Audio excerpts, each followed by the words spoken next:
Eddie more than 10 years ekobia na nyade obetimi ede aba krom ha na yensaka opanyi Macmillan Princess ewo ahoma no eso Mr. Macmillan, good morning.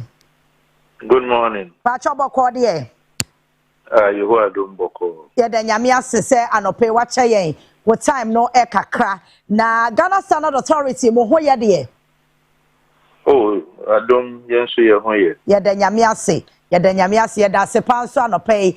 Anope sorry ye na over the weekend ya ebe ya ye nya na ntie se enhihye ya ba se Ghana car edi more than 10 years eko and I say exactly 10 years edi kono nyadia ebeba omayi mu me pacho edi ne ko mu sa decision we ebae. Okay, me da say na me chia woni chiefo nyina.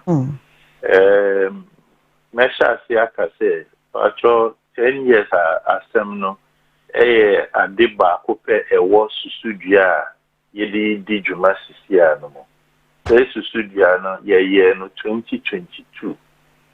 Say obia omuni Ghana Standards Authority aye jumada na dinki ta hoda obehu say ye ba be she susudua bia omo amoye stakeholders ye from ni na ye ni omudi abobu ehihye ye be kosa adi mo enti 2022 na ye start 2021 na ye 2022 say ye susudua ama used cars na anka aban adwin ni say ye man used cars kra manomba na ye adwin ye say baby eno be ha ye betumi ahwe den na wo used car ho a enye na eno mom ye nka say ye yi eno free enti start susudua na ye 2022 no say car no insuafa flooded vehicle eja hye no ana say ni free ye friend safety cage ana ne chassis asea car no ensese beba ena car so a ni oye car no oye no right hand drive say yen use for right hand drive country no so emba nti we ni na kan ena fe the age of the vehicle so kan 10 years no unfortunately say headlines na ye so far no oma picky just the 10 years no and no kan ho asem but susudua no nyama makan ni na ewo enti cars na bi wo ho a minor damages obetumi dia aba ni headlamp na say betumi replace fabra ni glass na windshield na pipe obetumi aba ye won krofo wa ha on best sama ye dent bi na wo ni ho a ye betumi aba be siesie wa ha ni tires say ye be replace na so send ni frame the accident na ka frame no ana say chassis no and I said the American Jashin and Shuafano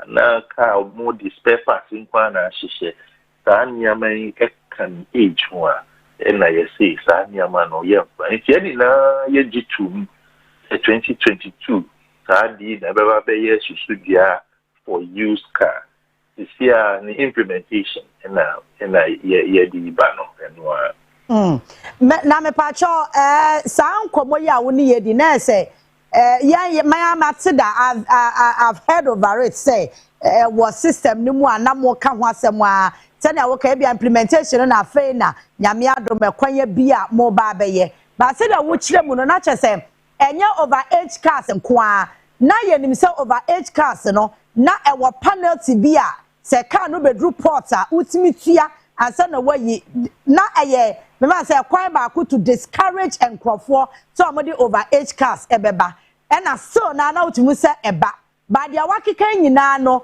eye de na da fe na implementation no eba enche dodo chedia che na so said the Rebecca no better late brofo for better late than never am pass a che niam bi na esisisi akwan mu aye ntumi anye na said the awoka no san hihye no ewo kwa che na enye ye mpo ye mra mu na ewo ani no na ewo customs for GR for mra mu na de but the implementation na ye din esan say obi atonika what your freight a shipping what your insurance what bedru Ghana port Obabe chia the duty na fi na catch and say car no de ba no ene osusu dia na enhia afi de obeye ne den wanya di abadada nti afi de ho na be say hwemo mami no eno na edi sa finance ne ba endie mami ntwe bibi na me fambra nti na we no ye fa de ye fa no pre-export verification of conformity. So eno na ye best practice you use around the world. Eno no ubeye ad san hwehwemu no ewo car no ho ewo amano ne baabi e free no. Nti ho na ye hwewie a na ya ma certificate of conformance car we eni Ghana susu dia no ene ye pe nti ubetumi di akọ. Eno na nya afi na car no ba drew Ghana ha san na obeka say car na nye ni susu dia no enhia nti ye ne bibi da bi we die Oman na wo kwa okraka na efiri ho no oho ha na ye beye no na ye hu wo ho nti wa hu a na fe die onim se sa di ideally exporter nia o send car na bagan eno na so ye se me na me wo bibi wa ha me export ya kwa manoni a me na ma ye test any inspection wo Ghana ha ahwe se ade na eni Oman na me de kono ni susu dia yete ansa na me de ship so akọ sa na ka se ye car so enti eno na sisi a ye hwe se de bi ye implement ya we na ya nya ye auto industry e wo Ghana no entuni nyini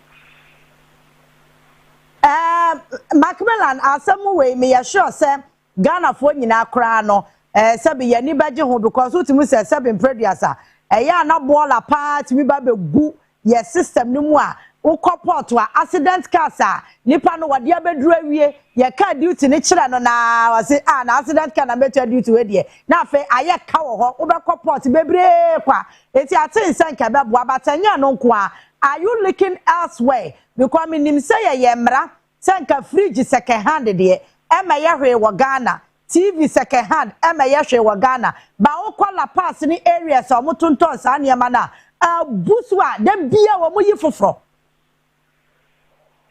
enti meka se ya dia ye nyina a ye Ghana for na yes say ye ntumi fa ye hu enhye sa ne ma yimo ema ni ye nipa ba akudwuma enti na last week Friday ye to san free journalists reporters ni editors ni bebre eni omukan said dia yedi ye chibete echi no wo ye ba ko a obetuna ye mie no obetuna ye miensa na eko enti said dia wo kan car sem no wo kan accident car wo port bebre eno nko ye dia wodi wani be ho na nkrofo bebre wo ho kra o mu mfo bwani hu sa car na da ono be hu no na ye siesie na ewie na ya ye na kama ye di leather seats bibia hye na ye dia brand no say ni tonka sister be hu obehwe o si e kai ye to na wa to no nin say frame no asaida ye kana say bonisa embra but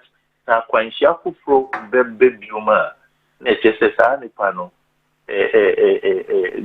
ni risk level na akọ high ye betumi a tiso a ye ntiso ebi ya sese ya hu se nkrofo ka na dia wo ye kwan so na dia ai ni na ya dia se ye ho adwuma na so ye free na ya ko bi nsisi a dia ye hwese foforo ba Oman no mo ye betumi atu sa pipe no mo a ye tumo a afede ye bebe fie na ya behwese na efie dia so ye ne de but sisi a ye tu pipe no mo ansa because bomo amu tutoto saka no omo ye innocent buyer ono ni ho hwe enti se ye betumi abone ho buyer na ya abone ho buyer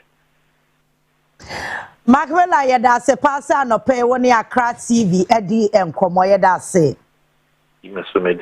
all right and it's Macmillan wo Ghana Standard Authority and I na kwakodi enkomo no tin pacho say ne wo ma kirem de free say August won away August September October it's in between no me van say be 1 month some weeks and awo say wa kraka bi na nim say car na ya accident car me mo afa ma wa kraka bi na say ni sia no e wa right wo ba be change dia left e fa ma Me famba. Ka nsu afa no. Ka nsu afa no because na anu ya nsu to ya chese New York flood ya. Nuekie ka yi. New York flood ya. The cars ni nipa nyina ni nam nsu ani. Nsuo fa na o za broche so de mo pe eniamafo o pe condemn niema. Nsuo fa na ade no car no wo ba bi cross scratch keke kra. Yes eh fa ko na kwaje foforo. Na Ghana na bola say ye ne pe. Ne apia ni nyina de ba be ku ase. Etu ko to car na eni na anu ni nansa. Mo na mo ble. O da na bra. Mo na mo ble. Ya anu ni nansa o na car na say ya hyew. Ya pade elfo ntia. Ya pade elfo du. Da bi se mo to mu nye. Ya me kai se bra me ne Macmillan ehia ye na wo ka sem bi. Obi talk 4 billion. 4 billion, that's 400,000 Ghana cedis. Can you do ye no send na nipa no betumi etu ka na e wo nyame nsem. Kana kasi ho. Akasi ho. Nisi cash, nisi 4 billion. 4 billion. Na mfanya bi wa Ghana. 4 billion. So by force so crab. Obe mu ka na efe hyerepe. Ensa ba wuntimi ntwi. Aba wuntimi 4 billion. 4 billion ahye. Akasi ho. Ko ba ne say ya ye nuanom a moton cars. Na ya na asem wo mo fa no World Cup pa.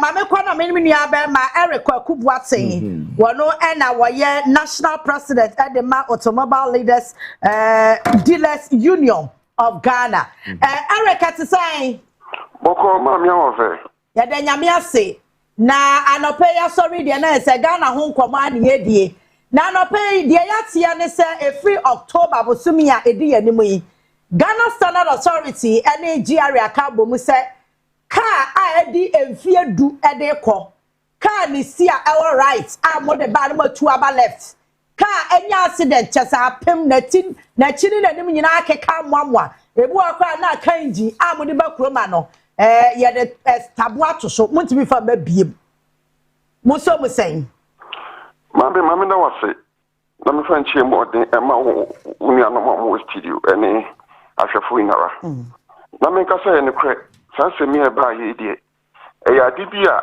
aban waya de ya aban dada ho ana mbreso yeru alanchaman ko trade minister and almost started say about sambo car wa Ghana ntino nye ankasa ye ton cars wa Ghana ha second hand dealers no or ton safre including the omo ebe asambo cars ni na ye ho hwehwe mu koya ko ba ko wie se ampa yenko yechi somewhere 98 Papa Rollins and edition share by say ka bia right hand drive no untumi mfamba man mu ha enti ye dem ready by say o de ba ye be sizin ta ba hwe ye hu say na afi no oboka and ye papa kufo ba ye say sa na ti dia no de penalty beto so enti say Ghana for mo de cha ye de ye so mfamba na mesa de abade a ye de penalty beto so enti sa na ato so an ko wi ni pempen so a car right hand drive car 10 years ko untumi mfamba man mu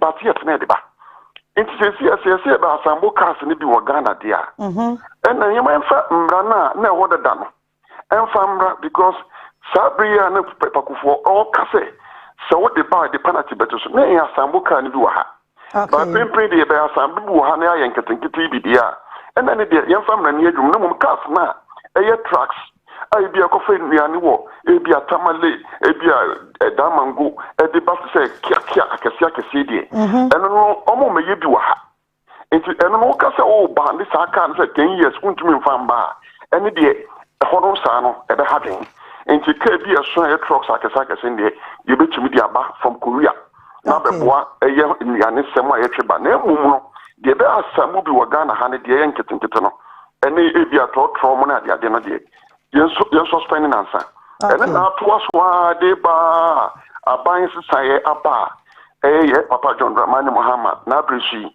aba se samra no Ghana Standard Authority ediba be eduma no di ba be eduma no so wan said and kasa okay mra na dan tiro no ade ne pede ba say first stakeholders ni na sa tenase into 22nd last month and na ye na sa ko shiaye any Standard Authority all the stakeholders ni ehwem ni hu ne say okay cars na 10 years e dey call untumi mfamba October on the 1st ye di ba be ye adwuma car insure afano sabi abroche flooded si abai insure fa na de ade ni na no eno ne sa no omo right no omo system no say eye salvage into salvage no untumi mfa sambra na gedi be yedwuma ka eja ahye no eno so ye salvage untumi mfa mba ememu ka apem utumi se wedi apem amba ka flame wo ya ne hwanye yi no sambra no omo de ba untumi nsan de emfa mba eye 1st October into what is 10 years untumi mfa mba eye right hand drive vehicle untumi mfa mba and the car eja no insure fa no na end of the day apem manaka flame no untumi mfa mba into what is sa the insure fa no eja no na apem manaka flame ne de ye papa alantramantin enam so mba asambo kan bi wa hanti no be share samra no say emra nentumi wipe cars aka ni free system ni mo na mom sa 10 years and the car right handed rather da wa Ghana sana authority for fan yeduma nti he car dealers ni de ye hwemu wu ni say ye ina na ye funko na say edune say edune ma no so first because those cars in na no odi hwemu an yanka say ton cars no the whole Ghana ye cars ye de ba ye ton no ye ndu be 10% eya timemufo na ye de ba no mo de ba no mo tie wi a obi wo no de kosika kwanche no woton na wi a nani na ye din na so bona kubuka akubu cardless so eso so no here kasa e class ne ba na ye genuine na ye cardless ye import na ye taton ye garage bonus ke lu 10% bro it's 90% na Ghana 40 ne bo obi o ti abotire okonya na fala na wato no de aba enna me say sana authority en fa mra ne enye adwuma no ka bia na begu ye system ne mo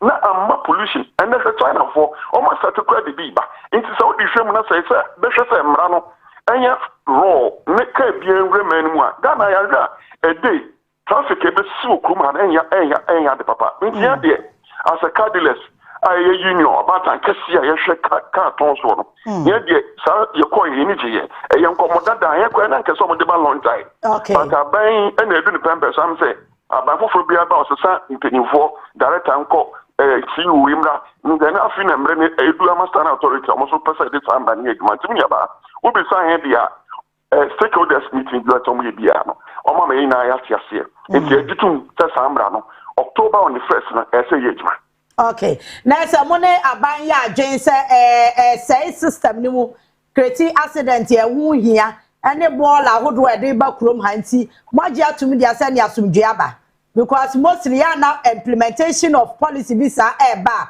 stakeholders na mo ye directly affected no mo na ya na mostly mo raise concerns ti so mo ni mo hia na se entiase abade a na se Eric asem bia ni ho mami asem bia ni ho Ghana wo donti ti so obi o se ne fu na sa ti se e ka se mami na ni bia ya ba ya papa kufo ba ye kwa na ka bia even edu 5 years uko bank na uko pelu na koto a ka bia di 2 years 3 years and a bank for amount loan papa kufo no de ta policy ba so ba ka ya mami unu tiefo intino ena ye ka se template ka bi credit 9 years 8 years kwa na woton a obre intene de ya de e be boy yankasa ena obi anyi wo be toka be 9 years or 8 years ana 7 years or be 5 years ana 4 years ana 3 years intene ya de that abibi e da ho e boy yen into we de ma me so mo twe ya be boy ban no emba sabe nyeme bi en san fata ewure ye man mu ha no esu etwa because timemufo na yo mo de bebre ni ewia he aye yi ni ma ye twa takase ma ban no no mo de so bo na boy yen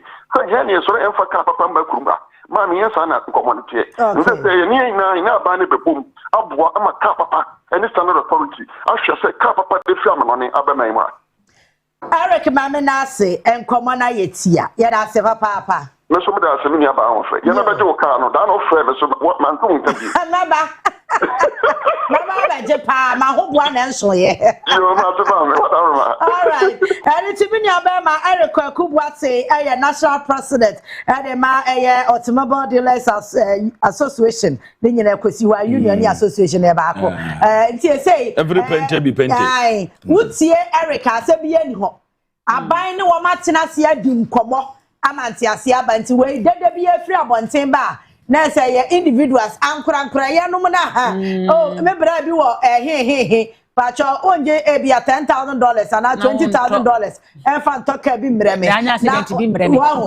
wo di onye accident bi kura fa bra me ba don't know more cry glass na pipe. So I think sir your conversation be accident so say jaye hu de no. What do you know? But Mr. Macmillan Prentice Kasen be GSA or say car no say enya accident na anka the frame engine put the one fan kan frame utimi one more ebe hwe say patch bi wo hono but say nya akoka frame ne dia na de maybe to say ties o de ba ties e sha se na papa o tire mo say obetumi asesa ties tie de say nkaka say ebetumi asesa glass abo glass ebetumi asesa ne no ma but say nsuo afa no na engine no de ya nsuo enma etike ko my electricals at the no be so me hu obi oyi car from Tema otwi car na atumi du Kumasi o du Kumasi abrepo junction no ndu fio o parking so wo to aduane de hwa na ja to car ni wow Nisikashi ase wo hwa sa na eba papa no sun to say all right so this is a conversation I think so obi are interested because obi wa beka say we should yanka Oma no mo kra ho kakra bia no na nanka yesika beso ai eno na wosika beso be wose ya show man no so mpuntu kane wose ya show man no mpuntu e kane ansa na overka de wosika beso na waka de wosika beso and it's from October 1st 2026 nyame ya adomu a wunua bi e de car bro na ye accident car misro me mane fama or the back na see no right Omba no mabetu na mo de akwakosi left na oma sisa niema nti be wo se car na bukura wutwukura na balance be se anya ne normal position eno no ono ne position a manufacturer no de ma no e right o ba an artificial eno aba betu na de akwakosi left nti edan ya wunya no correct da nti be wo se accident bebre ya itasie VC bebre wonu say Toyota VC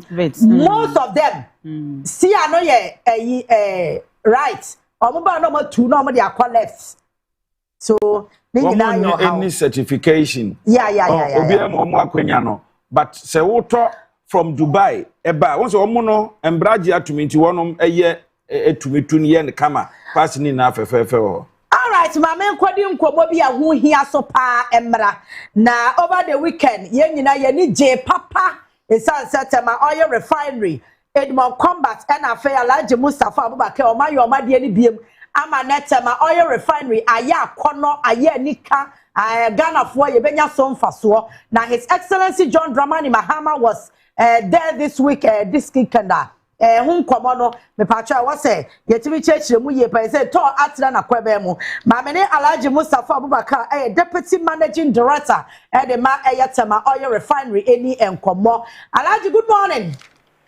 Good morning, yeah. That's say. Boko the Nankopa say. Yeah, that's a pasa no pay 1 month your time no kakra. Ye di kan ma me mbo wo enemy nua be ma Edmond Combat abaso ewe djuma kese a moye ewe to reforms any say na mo revive to ama aye attractive. Nyame nshiramo. Thank you very much. Thank you. And let me also use this occasion to say, yeah, and all your team members are without some of you, your advice and your knowledge and your views, because more often, and then we get to know the passion you have for Ghana. And so, as managing directors and deputies, I would say, yes, boy, yet me work the talker. So we also thank you so much for all the good work you have done for Mother Ghana. Yes, yeah, that's a papa, yeah, Bani say, and I say him crying, say, Yang na Moso Mutia, Buama Ghana, Koneni. But over the weekend, many J pa because I saw President John Dramani Mahama say, or Nemo Ebe Kabo, Muye events, Kasia pa, just as they say, tall. What's the matter with Cratchan Caneno? I said, General, if you want to match a Basuna and I'm a woman, they say, I was something more because my yaman so. Me batch on my update so far, so good. Toss, I say, Mujina, hey, production, how many barrels and I'm putting my a day? Thank you very much, yeah, once again. Sana, me baho about make us 5-6 months ago. me no be bon komo say abra yesha say in December my mensha say enda Ghana for nyina say na minsama obiache. Good morning to every one of you watching out this TV. My mensanda Yomampenyi, His Excellency John Dramani Mahama, for his leadership, his vision in getting to where it is today. And my mensanda your Minister for Energy, Honorable John Abdullah Jinapo, Midana Naminda, your board, your Managing Director, Mr. Edmond Combat. Mr. Sana Oka, you're the ember for one specific thing and objectives there.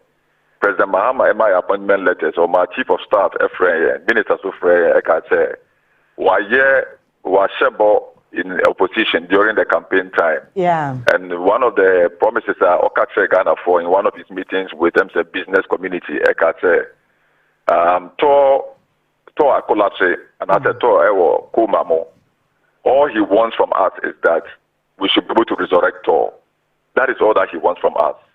Into him said, combat has been there before under a word, especially 2015, 2016. Yeah. And also me also having a background in oil and gas as well. Or say Yanka Etimbum. All that he wants from us. There's no legacy of Peso Ojama Ghana. It is the legacy of trying to revive Tor or revamp Tor and reset Tor. And that is what we have achieved today as we speak. Almost every single trip I'm appointing Biano. You normally follow the president and the vice president as well. But when say Mampini, Debiano or Boto or Apaso, and I say or Marketito or Wabontimo. And one of the things that in one of his trips during the Accra resets in one of the countries in London, in all the places that what is it every specific investor he tries to make sure that Tor is the top of his agenda. Without any government support, government didn't give us one cedi. But there is something that President Mahama that nobody nothing can be compared to it, which has to do with the fact that your partners now it has to do with the leadership and the investment drive of President Mahama. They came at the behest of the president. That's TCT and Fujairah. Because Tor only audited accounts.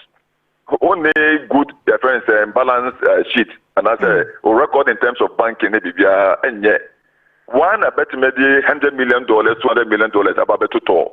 Abra Okana $517 million.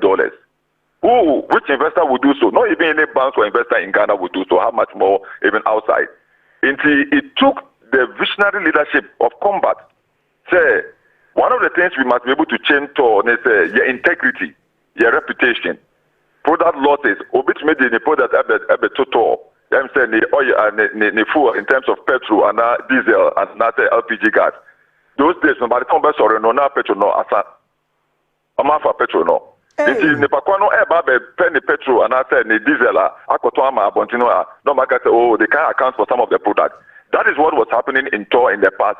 In the 8 years of the former regime, so many losses. In fact, any audited account, from 2019 ABC 2024, there was no audited account at all. Which investor will be able to come? But also, Jumanat combat Eba and Obaye Noah, he transformed the place, drastically. Oma for believe yes, we have the men, and Nkrumah, and so we had to sit down. Yes, your engineers now, and Tor has one of the best engineers in Ghana. Oko VRA, Oko Ghana Gas, Oko Valco. Almost all the top your friends and oil and gas and that's the energy sector we know. Tor had some personnel there because Tor was one of the first agencies in Nkrumah in 1963. We had the best of engineers. To demo and brainstormed on how to revive Tor. Okay. We have what we call the CDU. Which is the crude distillation unit, and now it may produce petrol, diesel and LPG. That's the first plant. And so now Rollins so my RFCC. In fact, Rollins almost commissioned in 2002 under President Nkosuo, but Rollins say with the RFCC. And now President Mahama so my F61 and the 120 ton boiler. The F61 plant furnace beer. I bet Mama what increase the production level. It is here, I mean, yeah, he produces 28,000 barrels a day as I speak to you now. 28,000 barrels of diesel, of PMS, which is petrol, of LPG, of ATK. ATK is aviation fuel. And yeah, I can be being so that before I forget, TOR is the only agency any U.S. president, Obaapa Ghana, right from Clinton, Obama, and any other U.S. president, Ghana, TOR is the only institution that is mandated, and that's mandated, but motor aviation for every engine. They buy it from TOR. They don't go to buy it from anywhere. Air Force One, that's the president's aircraft. That's Obama aircraft, any friends and Donald Trump aircraft. Anytime Obaapa Ghana piano, it is TOR aviation fuel, and we use fuel Air Force One, and that should tell you the remarkable thing. TOR. Until the other government TOR collapse, for like 6-7 years we were not refining. I mean, every worker was down. Also, Oman, Bahrain, Iran, all of them were just leaving the country because there was no job to do. But then, yes, it's sad, and as I speak to you now, you could see for yourself the praises that we are receiving everywhere. We are refining. We are trying to bring the RFCC back. RFCC in the back. You have more petrol. You have more LPG gas because we are getting more residue fuel. So residue fuel na like fuel oil and the power and the power AXA. Some of the energy plants they get to buy some of these things from TOR to be able to fuel their generators. Same way you bet my reduce that fuel oil more more petrol, more diesel, more ATK and sell to the market. It is TOR coming back to power. Back on stream This year, yet may reduce at least 30 to 40% of what your import consumption. Okay. It may use $400 million imported crude into the country. TOR on board. At least 30 to 40% of that importation is cut, saving our country huge sums of money in terms of what stability. Into forex now, per dollar oil. We don't look for those monies again because TOR is on stream. Century is also on stream. Both of us, yet me, about 70% of the market. See, I know last Saturday, was constructed another 100,000 refinery, for Ghana. Through Tamara refinery, Babe constructed 100,000 barrels of oil. And then also on stream. Now, your nameplate capacity, and I say your capacity is 45,000. And then we are going to increase it to 60,000. So 60,000 now with the 100,000 account. That's 160,000 barrels a day. Dangote a year around 650,000-700,000 barrels a day. But TOR is doing 160,000. If we're able to bring the 100,000 barrels now up back on stream. So it means that Ghana, your consumption rate is around 140,000, 150,000. Ghana, your consumption rate a day. Into TOR refinery and I said TOR supply Ghana's needs. The 100,000 barrels on the back on stream, coupled with the 60,000 we are trying to get in the medium term, and then Central also being on stream. Nobody will be even in the way say import crude even every month. Because both two oil refineries were able to produce to satisfy the market. So that is where TOR is today. For the first time in 10 years, declare profit that. TOR for the first time in 10 years, they're declaring 1.2 billion Ghana cedis. Wow. 1.2 billion Ghana cedis. In fact, we met a total debt of $517 million in 2025, January. $517 million. Including BP, British Petroleum, Sahara, almost all of them. Yedeka, GRA, Yedeka, Senate. So many debts. But then, we've been able to pay some of those debts. At least we've been able to do, if not more than like 20% of those debts, and then try to renegotiate. And the city has also helped that a lot. It is as a result of strategic leadership. I don't call strategic leadership. Oba in 2025. How much money did he make in the coffers? When you check out that GDP ratio, it was very, very bad, in negative. But then look at what he has been able to do to transform the country. That's the same spirit that yesterday now was said. Yes, without any CD from government. You bet you see your internal generator funds, transform it all. And that is what we have done. It is so far, there were 59 tanks at water. That is where we store our fuel. That is petrol, diesel, LPG, ATK, residue fuel. 59 tanks. About 17 of them were out of place. Hereby, we've been able to give contracts on all those 17 tanks. Most of them are getting to come back on stream, and which is fetching us huge revenues. You're loading gantry, baby, loading for no tank number, don't load here. For about 15 minutes to 1 hour before you can be able to load. But we've been able to make sure that constructing automated loading gantry where you can be able to load those fuel or tankers within 10-15 minutes so that we can load faster and then get more revenue faster. So those are initiatives that is getting us more revenue, and then prudent, for instance, cutting of what expenditure. Conferences, capacity building, workshop. Now we spend this capacity. We've been able to cut down on a lot of expenditure, and that's a reckless expenditure, so that we can channel those funds to be able to help the refinery succeed. And one of the things that is about the fact that the remuneration of our workers for a long time, almost years, make us see the collective bargaining agreement. Most of the workers know, but it was a pure shadow of itself. But then to combat by negotiation also, I led the negotiation. The almost salaries about 30% more, so that at least they can also know that the feeling and I say the transformation is also affecting them. So far, so good. Workers are happy. Almost everybody is happy. We have a strategic partner, which is TCT and Fujairah, who are also helping us. We are going to do more expansion, and I'm sure in due course, you yourself, Oba will take you around for you to see some of the good things that I shall say. Where the ananka me yaka the me pesa me ka na okay say sentina dum shokura ye hu bi ache because so send more power VR ni other energy sector na say no na ma dum so no kra no ye hye da ehu bi until say bi a plant na mu kra benya problem. Okay, so say what's your improvement among your Ewatema oil refinery and what you thought to do again? I just say ebema to aye kesia sikam wasisi ya no e wo musa mo ba ma meto sikam beto kaba motimi aye mo be hia se be so masene ana magic na mo ya na betimi am ya ko sa 100,000 no sana mutabu abebe I'm not good in the tree in ebe na ebu no yes the sea has water, but then Sutoa it demands for more weight.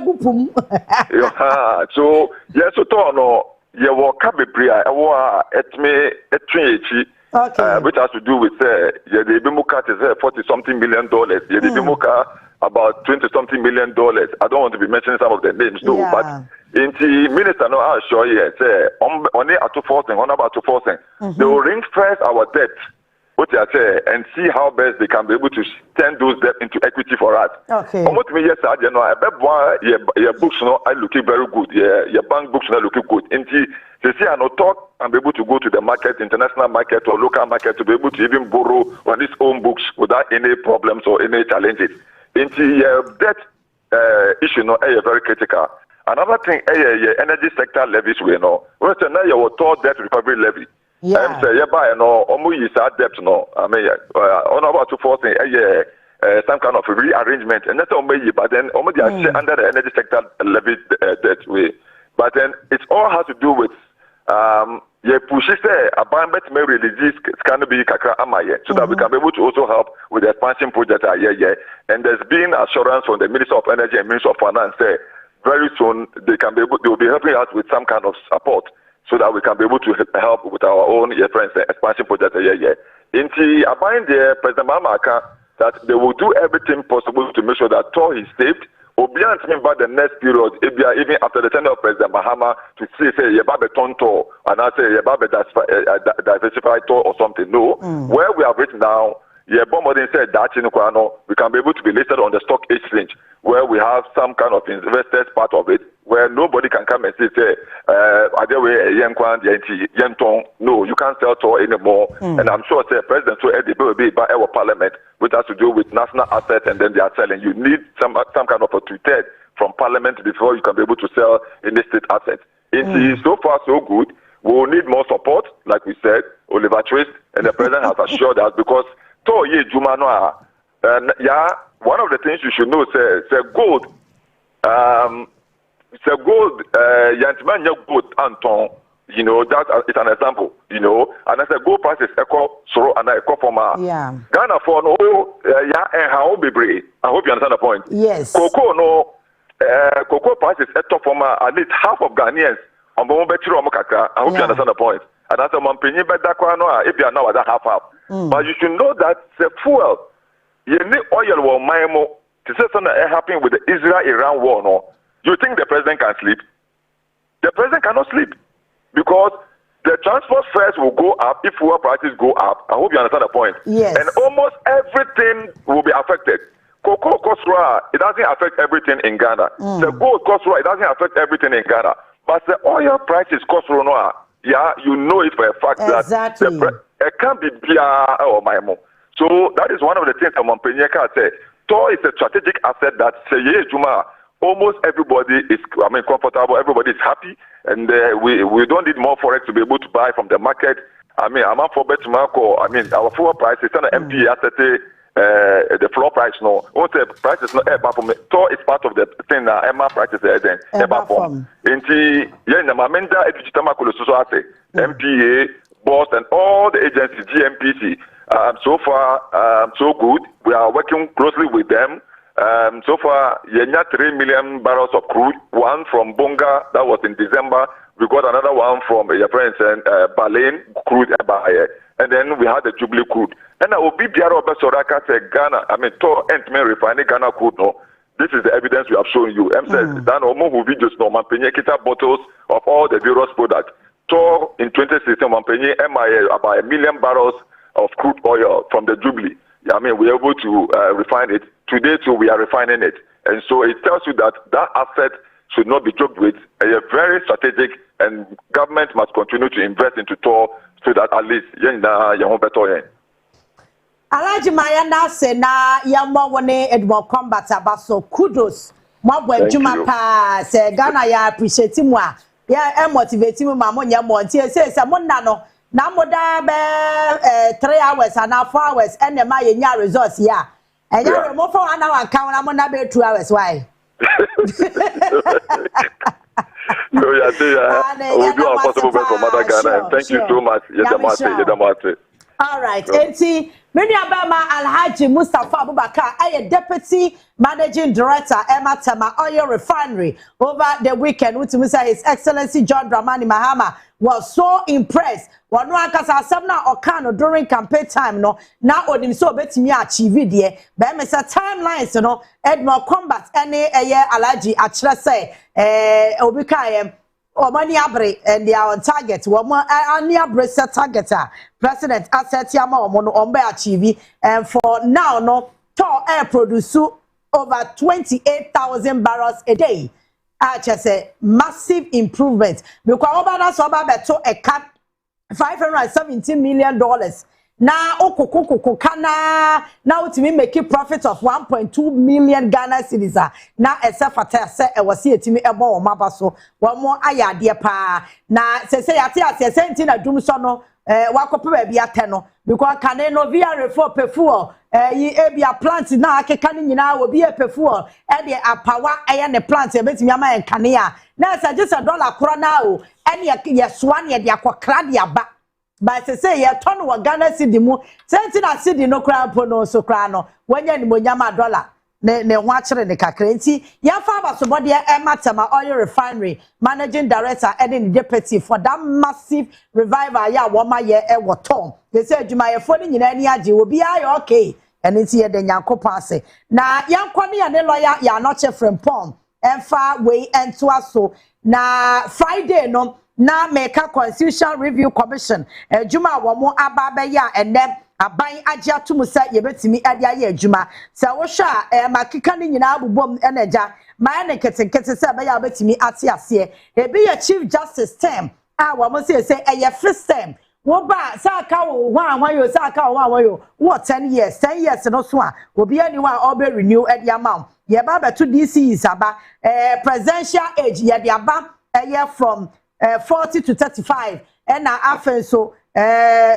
years no from 4 years to 5 years ba ko be kan wa ma lawyer aboa me ho pa dual citizenship obi a Ghana ni say kita America and krata so ya America ni a kanene na ya mera ni tia sese no nipa no betimi aba e won sunsanso bi ana bi kwa kano frata only dual citizen kra na no ye adwuma wie ya wodi mirika akwaba ne ho adwai nti ya hwe ne positive and ne negative lawyer ya no chefrem pon lawyer ni ba kwa waben a ya na mepe nsem mo french ma ono ana pese me no ekasa lawyer good morning.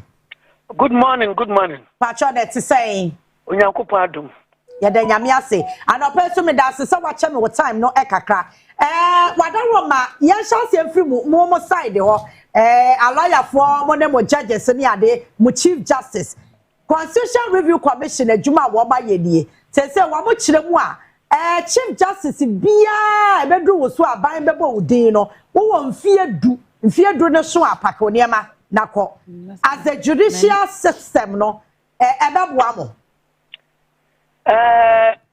what the total America almost system ne dia yenta America ne ya na no separation of powers no mo a practicalize say French philosopher Montesquieu and no propaganda and America for ne di kan di adwuma ebesi ne obi a kasa eba no constitutional democracy yeta ebo America edin na wo hwe American system no a o mu de ya wo judge a o say yan adwuma no enya academic work na yakase obi a professor of law nti wa ben there be experience and the exposure the more lawyer ni court sa no sua no ma bebre nti bia wo adwene be o say ye ko school no na wa bon wo nya third class o ye say o faili sa there be the moment obegina no wa court continuously be mfie du no onim yan adwuma ne chan wo no a wonya first class ya ma scholarship na ko Oxford ba ya wote University of Ghana classroom nko na teacher so de wo kira dia notes ba ko pɛ no na wo be yusu a me so ma kire bi pɛ no na yusu a na obi so gina court dem every day woni a lawyer for ba buru du na ekasa nti bibi fufuro biara sempie e anu ebe pie bia no empie si anu ebe pie di nti osua no ma chain wo wote company be officer na Bank of Ghana na say university classroom and I'm not making a mistake lawyer ni bi otie bi enim tadi enti America for the and say for as long as oba fura kunya no akoye wo Supreme Court judge no wo be ye adwuma no akosi mra wadwene ya so wa bre utumi nya biem na wokọ because that bia ye hear experience no it is na wo dey to ho na ka say chief justice yesusi sen komra medi 10 years obi entimi nya ne hwe ne time dura na okwa na cha say year no two reasons na man ye good the first reason no and say experience awanya ni nyina aka eso kwa ahumjiem no de kono because make us say bia now with the best 65 years and ye the chief justice and now so say ye nua ba fo body a no what this 68 years no that means 2 years pepe obeko because 2 years anya fe na 2 years ne baba we twa wanda da nti just akaka kra bi no ba beko nti say ye mra ne ye ne say wenya no oni o man ne nche na nka ba fo boni die 8 years meka ho a nka mi fees say na mi di kan a kire mu no ye dwuma ne nye academic work experience nti ababoa ma na dwiri mu na eda ho no de atena bench no so no de atoto no ma ye pa obafiri ho no na another person so no so penny bio no aba beto aso ne sade a enye bone the second advantage in that area no so and they say for as long as so nimi say 10 years that na nimi no bia ntimi enya no hwe no eboa ma political judgments ya wo mu ye no ebrase because most often than not no ya na position bit to say chief justice and IGP especially and the auditor general that position me and say na what baby as what be per se obi asika sem ono no be odete aban ne mpanimfo anyina the same aban ne de ne si ho why would you want to say dey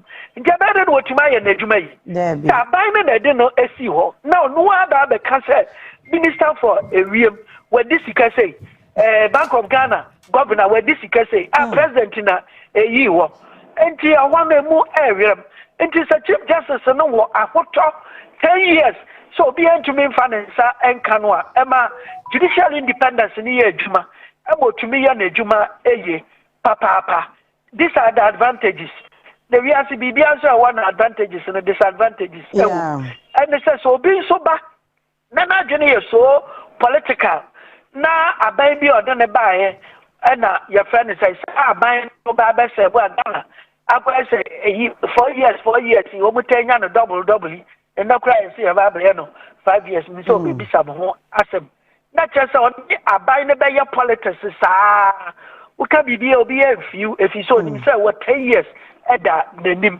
it is ya hwan what there the disadvantage no no okay na disadvantage ne there enso bebre sa wo sha benefits ne wo mu for Oman no and e do so chese America mpo no yentwa 10 years into so yentwa age limit into so wo be na me wa Britain 1992 wana bibisa and ye dey judge BBC so Clarence Thomas ye did see so no more than 70 ofre akonwa no so be 5 years kura ma wo ye adwuma no a wo hwa na wo bra now because we experience in the year hwehwe na nya bibi foforo bia nti e wo de ne de ye ma omu 10 years a year ha me na mo appointment of chief justice na de bia wo president ne nsemu no ya na ha adwen a kire se nanka constitutional review na nye late se omode measures bi doto ho ene se so bi to say ya ma me toko no aye no chief justice no wo sha sa judge fu ana ho at that time no the me fa so omunam enwotwe a ye kokko fa ni free ase ho pa na de ne ba esoro na naturally obi enu wa in fact, we Ghana football crowd maybe a kuti aye. Na Ghana, your system be said Black Stars, Mr. Medib football theatre. From in Kuala Lumpur, primary school. Debiano before see a bayer captain no. Now we are the senior most player. That friend one ball new year. Nya de be you Black Star be what they call ahumijim. Into your honor, I the mouth.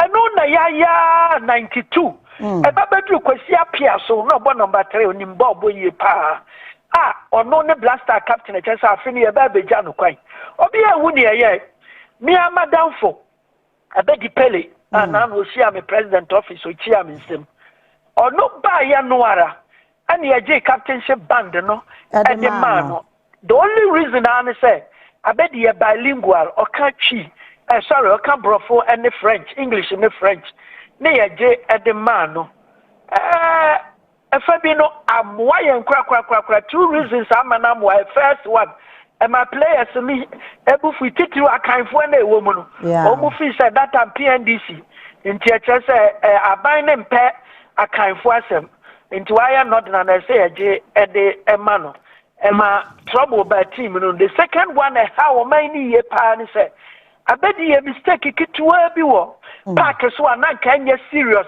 biara but nam so ye captain into a captain shouldn't have challenged a referee in that sense so your ordinary player okay the channel or your captain he should have known better ye show papa yellow card and na kweye second yellow card am went to me am fanas my every course for J cap no be sin net Ghana for person better sa asem ni biom enti mesra obia wo fa kwala free na se ba be ye the penny e de ya nti ahwa kakra ne se hwemi sanke bi a top 3 senior most judges the president ni hwemu nyi ba ko a nkanya bufusa ne atumi ba se ho pa ba befa akwada bi te se na no toko ni de which is true na wo toko no ya that time na we between 60 and 62 ne akwaya o chief justice at the time na ba fo boni wo 68 no yes senior most Supreme Court judge into Mesrao nti eba de sa nso no e de ntokwa eba wo mu nti tamatoko no nya anasem no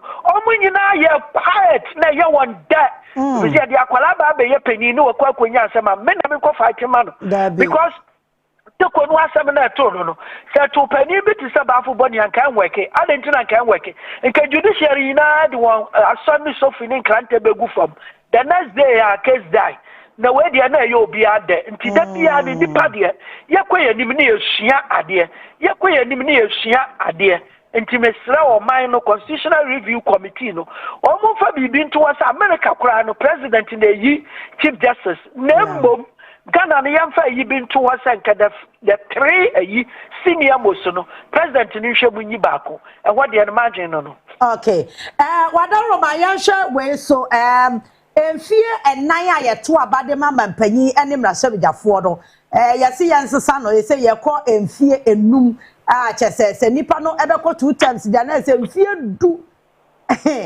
ne sunsanso ne sai ebeboa yen na ne sunsanso no enye bibi papa bia chese reason a omuni na mu omode ma no entaso mu omu se aban no ano yeto aba no ema ne wia ekamia yese first 1 year no odi yi the ministers no mo example say kufu adukura yi the ministers say chepa mahama we ya oba no ye na gini mi ensa bi e bantam ne aka no eche nti first year ne de na ne nan entumi enje fom na second and third year aba be ye adwuma fe oba started 2 years o ye na adwuma last year no na aba be ye election year 4th year no nti e man wo man sisi so nti e be ye good say so the first year ayi ministers are ontuminya effective 3 years emfanya adwuma kosi embela fe the final year na be ye election year me pa cho we ntaso mu kire say wo ye wo campaign no campaign na wo ye no say for mine sha wo sa no are you telling me say that moment no I would hear campaign na wo ni me say o we na election ato force be ye minister for finance ana na wo ni me say okujeto wo be ye no your friend say minister for foreign affairs ana and the question is that as a president na presidential candidate na ya fra wo CTV ana GTV ni akato say akonwa na wo pedi no wo basisi a one na wo be ye no minister for tourism minister for energy minister for finance are you saying say presidential candidate bien wo kwotena wa obeka sampacho minimum na just me wini answer anya omu ye adwuma no nim ni odi ba bia behye enti mesraw say o win election now within 1 week want to mean you ministers better say you are not prepared for akonya na ye de amount because me a metie kura me party no a me wo mu no ye ni aban mu a ye te ba bi dwene ho ye kwa me nkroma ye nkrofo ye te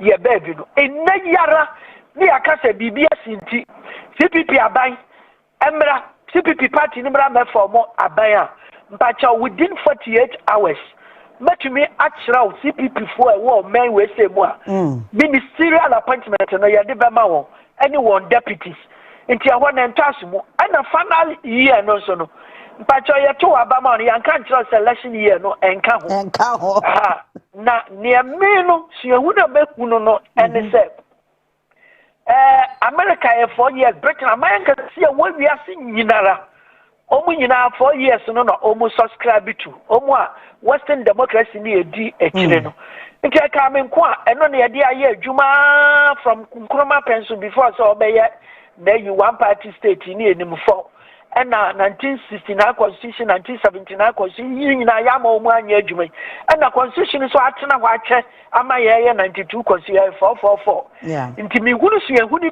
bia ye nya kire se ewo asase we se so a e kire se 4 years na anya no na anya the 5 na madwene e kire me se wo the president biba no bone wo modern pa wabo no ho modern pa sisi ankrofo akasa omisi every poll bia o mbe ya ne kyerese mahama wa ya ade ebinum ka so onko 3 times ne sa no ma no mesra wa adwene biara wo president ni tirimo no after sa 4 year term no ebedu no te se watwa 4 years no so that 1 year no enka ho na okọ ahomijie mu a mepacha ahomijie mu nkyerese okọ akowu President Kufuor Mpacho da so ne yen ete ho enti wo kwa wo da so ye the father of the country and the leading member of your party enti by then no one nature obi no so baba be contest no why president on your party's ticket nyanse bia wo ti obetumi na che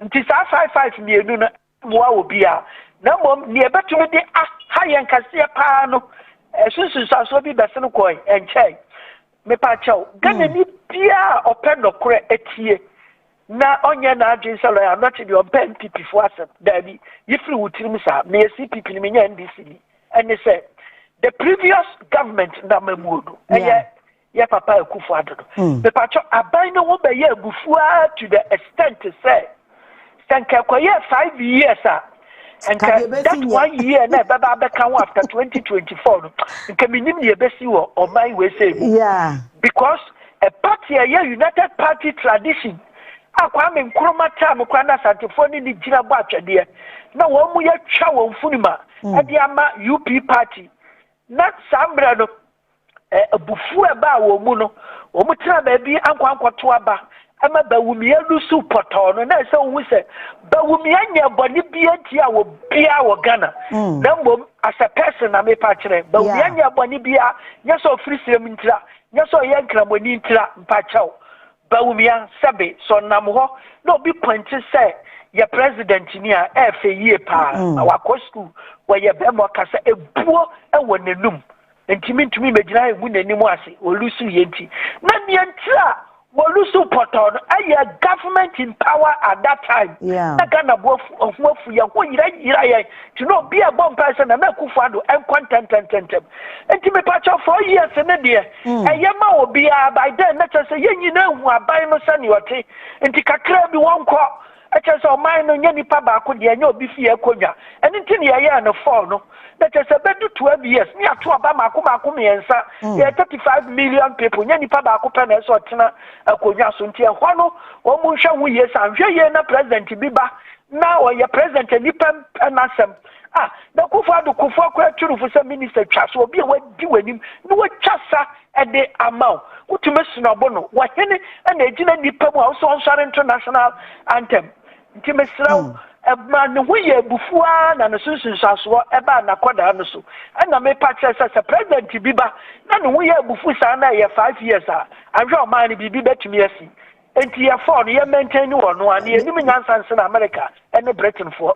Okay, Yansha Parliament, so they say our Parliament limits about 300 members. They say over 276. Now say was can be also electoral commission no create additional 24 and they back the existing ones no now wadaroma fa dual citizenship no so eka ho ema me say emra ne so be America ni san ye Ghana ni kitadi nyina nkrata ho kwan se obe contest elections e wo Ghana yo mate me da say the system no ya de equity parliament no seat no and one reflecting the creation of districts, the philosophy behind it, and they say we should as much as possible adhere to decentralization. International say or maybe a population no mantemu be a yakasia kakrebia yanchem na meya district of its own and now a meya constituency senia yebenya effective local administration. Until we say MP no at the parliament there, but Mami fa bibi ba ku binya example to say bia evaluate constituency. Na one constituency in the western region evaluate Jura Jomoro constituency. Adwene no behind it no and say yansha say the moment evaluate for no ehun be ye bebre na omutumeti wa hu ayeye no nanka wa ye free evaluate Ajomoro constituency the moment we nso be ntia ba ne saade a na chesa e be ma brano no seat na wa parliament no adoso na mantamu bi anya effective representation ewo parliament enu na wo wontirim na bom sa wo dia no e ka sanso na ewo Britain for etirim into Britain would a population of about 70 million no Womu constituencies and so over 400 seats. Over 400 seats. And the more or less, Omu population is double that of Ghana. It is a double that of Ghana. Not just like Ghana and so 200 and something away 70 something 77 or so no. In Kawushemwa, in Kayemfa be encounter following the British example. Now, where I disagree with China population and 1.4 billion, 1.4 billion. The patch out 1 of and 4,000 plus. That means the national,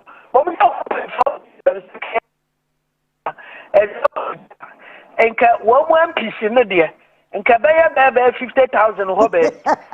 Now, almost philosophy, say, you don't need too many people to make laws for you. You need a few intelligent people to make laws for you. Sana India for philosophy, and to Indian constituency now, we need university degree up to certain level. Yama won't stand there as a member of parliament. Nanania show, even at the lower level, MPP for your idea say nipa. Me read you work at social media and baby I say. A branch of you Madame Fupa, a person stand there, Western Regional Secretary of MPP. Almost a university degree in Tiamfa Emano. Into when the church say a boy mammy more do a man who school says I will be in Yansa in school war and fast war. And tis a Kamia not Chankwa. And Kamema Jenny said, you don't need even 277 people to make laws for this country. You cut it at 200. Now 77 young collapse some of the constituencies. Because by the constituency Nipano Andrew 30,000. A constituency. Former UTMs and a constituency now. A branch of the Bibiki to be Okwasremiso baby, our hosa. And the baby so a bantamani menshi amone adeno. Baby so yaba to a baby who say bidia yabeko 100,000. And you know, young collapse be. Near collapse bia. The advantage is that Yasika for to Britain for financial sector no. In comfort 1 meal a day, Chromians and Sanka. They are 2 about a day, a ma be a quatina parliamenta. Only Merano Moshe, Western Regiment, Person about Nipaniding, or you'll be our gold dealer. Near to Maswabama or Parliament, Pacho Nipanin could education Biara. Obi a what year me be a free man come Western region.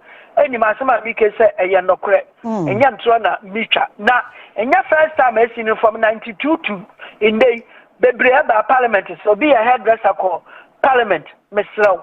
Near Etienne said a hodo aya adisia bia kase if you say ukwa law ama law near the Supreme Court akwa interpreting me can you law now we and law university for Asia our legoni wiase bia sa law ni be na doctor a judge for a lawyer for and pay we anajo omodi be twimanso e court. Nadi nyina so ye mane ye dache enti you be an so parliament I come in kwa ye chance over 200 me ya ne se ne collapse some of the constituencies me ya ne se we master's degree ya me go contest for parliament because no ma esi wo ho no e na bind wo man ni nyina na you be ya de no kokotena parliament no ye backbencher bi na bibie besi bia ono ne dia ne se ye to aba no ohwa majority for no nyina ma won sa so so ti asem so anti asem ono so ye majority no ba ma ne nsa so bi so minority no who say minority ni na kasa no mo ma won sa so ti asem won ti asem obama ne sa so mesrew eno emoayen kwa ntia ba ne sa no a ubewu say ni midifo kakra bi na wo mo abi na obugu anim wo ya agim omu na da bi omu ye argument ne sa enti e kamenko a 300 no edoso men kreti parliament city bebre na nya ni bebrebe ana ye hwehwe nyansa ni nimdia ye di buman nyansa de obi di nyansa wonni mu da ade ba akopɛ kyerɛ sɛ wonni nyansa na wonni gya ne won krata it is a nipan kuta master's degree very refined wa ko school and you say ya mathematics say ya engineering say ya law baby what national media ni bibia do na refined enough the subject biara wo de beba no or wo hu ni media and as engineers and doctors baby omo be ya lo mba no mo twa ni straight no mo ko enti adisia de wadra kire ye eboa enti mesra wa ayi sa 300 constituencies no na ba sa ba ko no anya car not him na police ni kura eka no na ko hwe kaneshi na ye police fo kura adirect traffic yenya bi ambulances obi hospital bi ambulance siwo yenya sika mfan repair hwe fire tenders etumi sai asamisi na wo bi sase fire service ada no mo ntumi anduru one time ya say ya cars na break down na mpidi obaduru wanu ana say man land cruiser foforo have you observed all these things so no dipa ba kono eba benya land cruiser na omaimuni nyina a particular area to say makwala market ya ana here France kejetia ye ni fire tender ewo ho so why don't you channel it to that area than spending money on too many people ye ni so omu meye bibia nenta meka se ye ni say wo meye bibia no wutu mira wo kiresi emi say emira pia ye be ye ni wo wiase bia no oman bia dikara ye bi pen enti omu kwaya omu kwafa omu dia ne ba to say my baby me no sign 90 say na sisi ayeka 4 years and 5 years washa me be bobo aman bi din nti mira pia umba say Nigeria fo na aye bi ekokofa behwe say South Africa say Britain say Russia na dey atoto to wonti ani midifo na ewo mu no na committee level o makoye ho adwuma o mu ya na o ma ba bekenkan na yajitu mu president assign na be law so this is just to tell you sir you don't need a huge number of people to make laws. Bebre wa ni ombeka bi omu ni mu ho hwe onabo no ana eda no so na ebo oman no so ka edi yen enya oman ya kwaya mra foforo bi nsi da ni ye bia obi aye bi pen esa wo so na ya ba besisa ni nyina achi kura so omu sa kwaya se esa de koma office of the attorney general no omu sa nhwem ni ya packaging into a law a year ni the parliament ni hu ni medie mesro are just wasting the taxpayers money medasi dual citizens but dual citizenship ne de mbacha aboa ye nyina so hwe billions in millions or billions of dollars amanfo ewo amanone ade be supporto ya man we say no nya diketwa twa wo mu sika de wo mu de ba yeje number 2 say obi no ya doctor kasia ewo US omo ko space center wo US no engineers no Ghana fo ewo wo mbi man I beni bi ampesa me boni di me yura physics ya wa be oko GSTS any doctor trebi o le numo a professor fo ankasia wo wi asecha say so besisia bi di amalegona na ke ani US ani di amobadi atu so be consultant mamu no di save mo nipa obadi atu na mra so say wa ba be so na maya say legends country mo Canada bi na ni enti amu dey that dual citizenship na yempin no enti mra so say si etwem no na ye Wallace mo 1992 na PNDC fo no esuro say the way soja ban di nkrofo ani na amani nipa bebre adwane akogu abrochire no so omo pene ma saafo no ba omo aso na ye dual citizenship fo no omo de aburo wo ontirimu a womo de eba nti yempe misi bia womo a ye di woni omo akogu abrochire no omo ntimi ama me ha yen adwene enu ani nya bibia pacha well is when you be PNDC when you be after more than 30 years I had the constitution in the SU and so say BMU near so baby why ready so basum in the minor or Mamasum now maybe metis Council of State to say I can send be a metina a yamasi from say dual citizenship when be a na or be or mindful for be day bonny be day a mano into allegiance no what they ban towards that country Tuba wants to obedi or minor ewu. It doesn't take a person who could has dual citizenship so obedi boni etianimai. A BC or mind we say muda. And Ghana ya wa effective security network. Into Nianipa Council of Area of Wissam papa. A year of Wissam. Nina free education expertise ya mikayo. Yeah. So we free set Council of State. Enya nkrofo ekuwa na egu ho and the Edema National House of Chiefs said, young converted a section of National House of Chiefs, and you know, your friend is saying, Council of State number 2, a buying opposition now for na eno achi no ka no na yanya ne senka omuntu anto opesa wo ya electoral commission for Ghana omu bia sa mo na meta na yen screen wo mu na nka nipa bia 3 na sa 3 no president yi mu 1 adenti na make na sa o my way kan na na educated people the bu man no na ya governor and your friend is saying chiefs God is by say chiefs are the natural leaders of the people. And they are that woman, you want to be free when somebody say, this is about politics. But in 1979, they may be 15 years. Yet to about me politics, no me need actually. MP for Agogo. They are friend and an Obaapa support. No, you're in it. But you're in a People's National Party chairman, where you're in it, and no country back where you're in the Jumaye. Into what you mean, I said, about politics. That na Nkosuo bi say o man na ya galam say na informo asase ya won dia o man ya won dia na pia wa kogu ba bia o muni wutumi bia emre aso se sim politics kura na wo mu emma ba bi ti say council of state yen pam obi an free wo yen create opportunity for chiefs no mu kwatena na nya to say second house of parliament if you say asase no one and a year one dia. And he said, and also, and no dual citizen. Yama obia, or yet dual citizen. No per se, or Baba son, Nemano. Yama no Kwama, no some Nemai, because already, or Shana Busia for what Ghana dada, or contributed to the welfare of the country dada. Yeah. In Argentina, in Nikrum, or Ba Ababuaba, some practically what Naha, no, I politics. They said the article in being. Your man quiet on Bonnie and or dear yet or mine. Medasi. Now, before I say, Wokaro, one no that's a man cap over cut to me and they say, now walk a oil refinery. Why I say about one so management. I soon another Valco. In fact, managers me no management me no Valco net off. Boy, Juma papa. Now, unfortunately, your person give Valco in some near the private entity be. But your mining in can be Valco management, no mining in answering can be my wolf. The Juma Omudina to Sato, the no moon tour, Juma Papa Omudina so. The Viasa no be of fruit, the Appiah piano, and no be also Robacasa for Assam Paquado.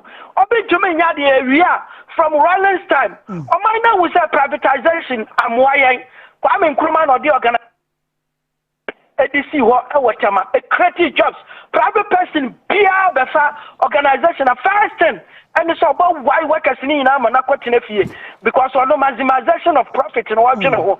Your mind not to move the central when you nada, Mommy and Kabi, Emma, Valco management, Papa, na Valco, born home again to Sanya, Charles, born home again, no medasi. Laya Bakwane Chatwane, Yame Pa, Man Kwanza. Attorney General, yes, say he will no longer be Minister of State, cabinet member, but a separate Minister for Justice. I don't know now obe overseas sector no. Now, Attorney General Nimbono will retain the responsibility for legal advice and prosecution of offences. Yes, yes, say Attorney General separate, the Minister of Justice is so separate. Massa. Assemble my advocate and they say to the extent to say Attorney General, President na no President no Assemblia or no President ni Minister ebenyano or to me so family be the same if you say nipa ni nipa okay enti mama ma in fact wo kase pa Sedinam case ya ebaye yeah Tawosha Sedinam Maslog NDC aban na de no esi ho nti MPP for ya smart etumi prosecute no sane ese na efata ana NDC for aba na aban na abai nti America for na share that chain bai ana no ana FMC bi ma ye de no ebai no where the extradition the extradition o there na extradition 8 years of MPP na extradition na ye we mo Esa ne time na tradition no ye eye. I to say so we ya wo ma wo ba aduane a. Se eduro wo ma na eduro na enwe no sade wo say bad time foforo bi na de ma akwara na hwe bad time anima no wamu na no wapu agu. Na wo ya de no ma ne maame na onu maduro na enwe no sade hwe ne maame na anima no wa mene de agu ne yam. Enti sade na minimpa time ese ya che na de ne bagana. Babuano, until what the empathy and young Qualasa. Now, what about the Drew? I say, share every Ghanaian, me are not to the mention the extent of their judgment. But Ghana for a casa in a complaint, he said, Yanya, Court of Appeal, no, Attorney General. Yeah, in your Ruby Pa, what do ye? I don't know. Sabi, uncle law school, that could have won yes, I did, and a boy. Court of Appeal no more poor judgment no eguye niema abrewa bi ate sa asemi obeji edi no eno no oba kan no the example no amema na ya ndi sinati akonwa so maame ne ye womba enti niema kan di estime say oman no ebeye fair fitete nkroma try bisa say ye beyi Attorney General na ebeye Office of the Attorney General enye political beye above politics to say ahemfode no enti se wo mo adwuma na wo mo ya abai na bi mesi akonwa so a emfa wo ho na mo mpa se Attorney General President na yi no na President na bainti akonwa so na President yesi ni minister bi akodi boni wa Attorney General oni finance minister ato force na meetings de bia na ne yesi ato force na ko disikenti wono em prosecute no mpacha nipa bi enu obetimi ayasa na yesu obetuma prosecute Peter yesu obetuma prosecute Peter Paul and want me enti yankwa ehwe amai no omaye bi say Office of the Attorney General na adwuma to say Ministry of Education ye won adwuma no Ministry of Education omo ye wadwuma yanka say headmaster we or support to about way and answer be sa dabi a ministry na de na boy na adwuma ntini promotion o ne dey o emfi Jubilee House na eba nti sa nana sa anyansa no asa ba bi o man pa chon kroma tam na ebi wo sa nya de foforo eno na eboboa oman no na sa anya sa de a ene nipa bi a obeye no Attorney General no onim na tamfo ene onim na dofo nti sania you will start prosecution bi kura no ntuma nwie na ntamo a Usro sa Attorney General for Baba Pony in Egu, Adentira, Oma prosecute one be an aye or non a party munipa. San money at the system whereby a bay year free ho, and no dear Mefua Constitutional Review Committee no so. All right, lawyer, my Nasia no pay. Mesomedas. Now, back on Comana or Kai, and no by your agenda, and I say, you will see a day combat move coho. And yes, I pen crate cry the current management you are more. It is ya see yam privatize the idea of combat more my to amana ye no. No ma kweba ko shamna ye. Liar me das. Yo. All right. Liar ya not your friend Paul. No ba ko do kan wa kamayimu. Enti anya dia jema ye kan se combat o. Na sabiam de ono ade no mamu agu no. Enti nya de ye be pena me na kwaso atena ho. See and the lawyer me no anya adwen enti da madi kaka me ka wachi me ka si wadi maza no akọ. All right Nuekie yankwai we da patu pa na afei eni no bobo eni na afei yankọ phone lines no so na fa few course na yentimi ento aso na wo hwa Constitutional Review Commission ya adwuma wo makoya enyama bebre wo mu a I think say ebi wo mu positive the negative no so the yebehwe because say say a referendum right na yakwa say ebegia tuma na say yenyentum emu ba akwa me de mani age ho pa say yakate ministers to 60 say President Mahama Yami ya we say ade no anya dodo wura anya dodo wura tete me de ni nyina me say constitution of my review no the me de pa yes ministers na yakate no enti say ye gitumu a e kire say we are president hwan kwa na wo ba wo ministers muru system wontimi fa muru system wo da upper fa below ya no ni problem but sister dia wontimi nya sister half Okay, send me back half nim. Sister one kwa utimi nyi. Hey, me atimi anya minister be 120 wa ma mo number. Am bra wo mu nyina agege cars, agege salary, agege police protection. Wa ma mo number sabo president to. And now President Mahama is running Ghana with 58 ministers. 58 ministers. And they are working. Look at the economy. Aye. When they acquired the Acquisition Review Commission, my idea, some ministers here say some more tata so no. And Parliament the end of the MSA what the lawyer be yarging. And no the no more yarging 300. Are they?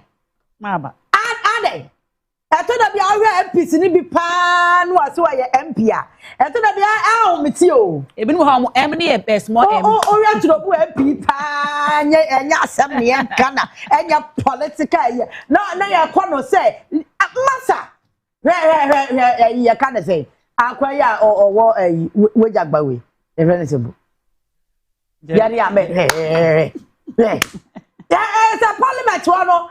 Asa who the one Nemfie na ema wo kansa in performance intelligent wise. Now what even a whole member of parliament ya be kind tie catch me ba a whole member of parliament onu na akwahye mraba Manye Nuekie sa nipa na akwahye mraba Manye Nuekie no wajina national television so camera ya kan budget na to force enkura free chamber ho Asimo, you live in COVID-19 living now. Musu amatwam no wamobua meme ya business woman trobu ampiasem na meken meme ya business woman metimi ama receipt a kire say matua COVID-19 living meanwhile obia ni me amenya MP yam tie le woman yam tie ya eya kan say reading ya bi na me ye kura madishia kakra minim de kire me say finance minister be kan budget a I was so much.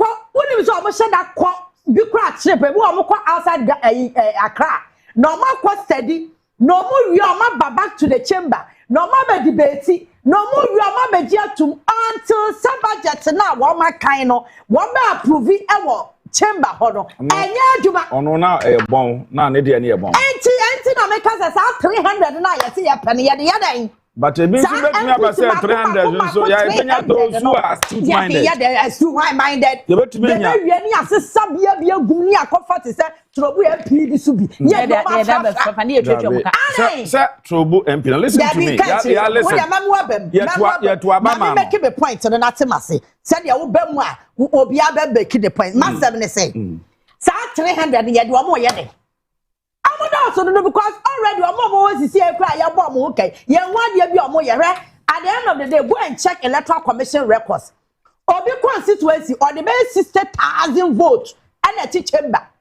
Already barely 10,000 at the chamber. Why you? Or when you did the same common fund, or when you did the same of a year kind of privileges. Oh, none depend on the constituency, no as no.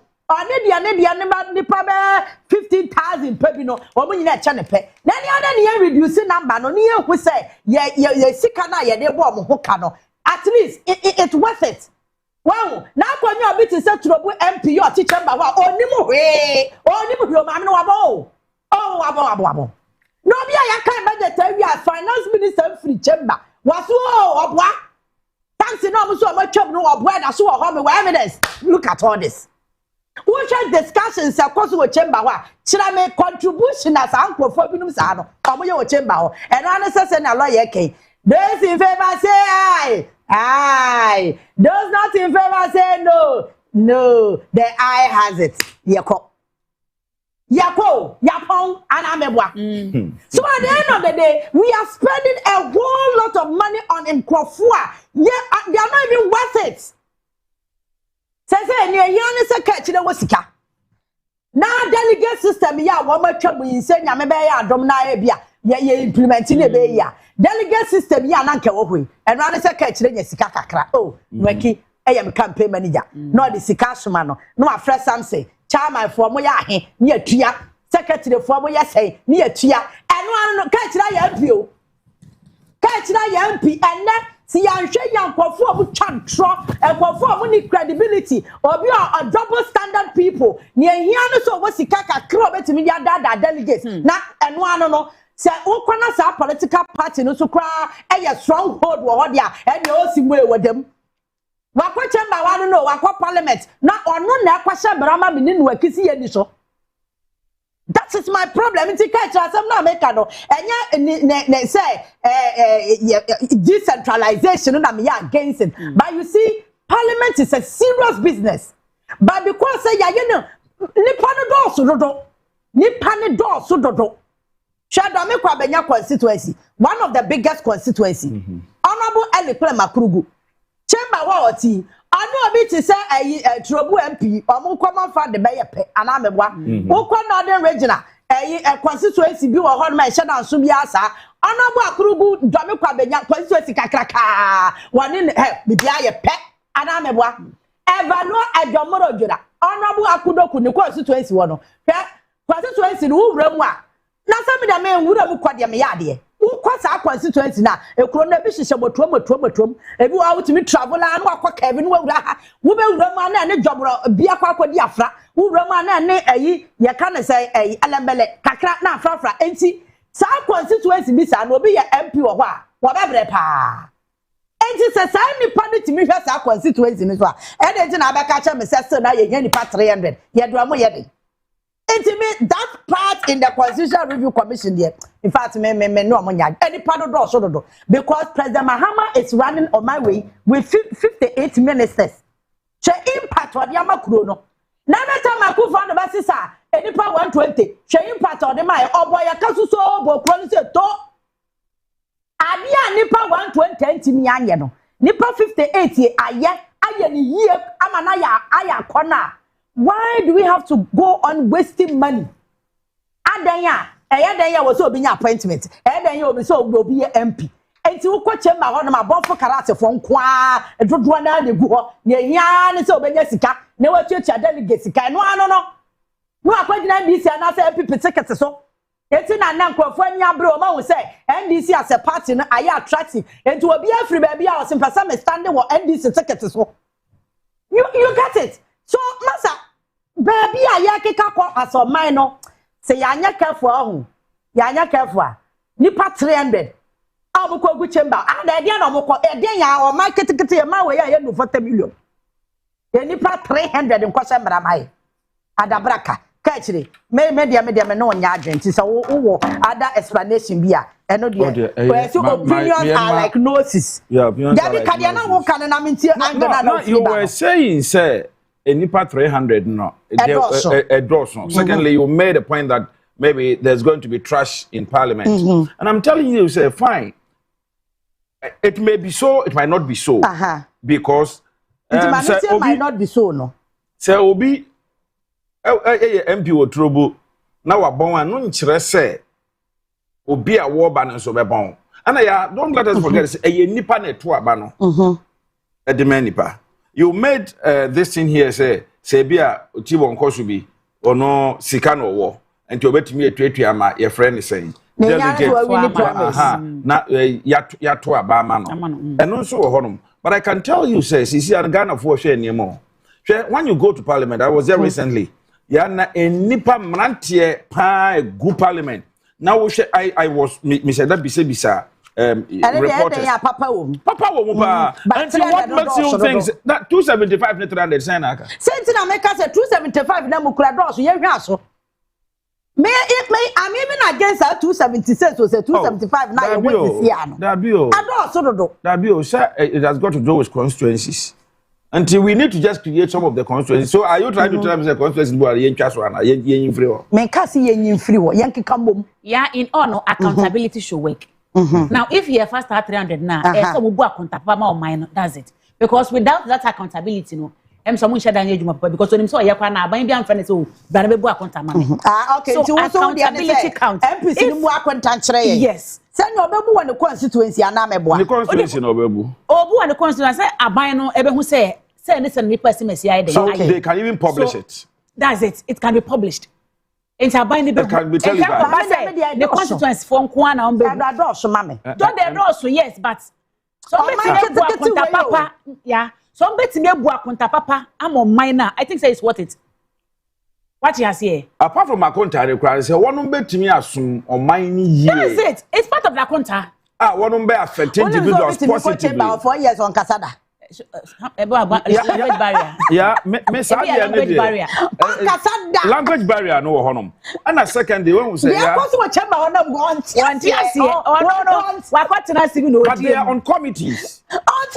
Oh yeah, they are on committees. They are on committees. So maybe you're contributing everyone more your orator. Just like Untumin Kasa. Obikra no the intercommunication any ebi ohu nipa kra na atone so. Untumi nkasa obi nso ebi a otese me ne arne ne eli na ye papa ato so be into uncle ka ho no mo besere no but o make a good suggestions and I mean contributing positively the mo kan nyina ewom nti na me say opinions are like noses because me won say 276 was a sign 5 was a sign ya won is say kura e do so toto ampa o because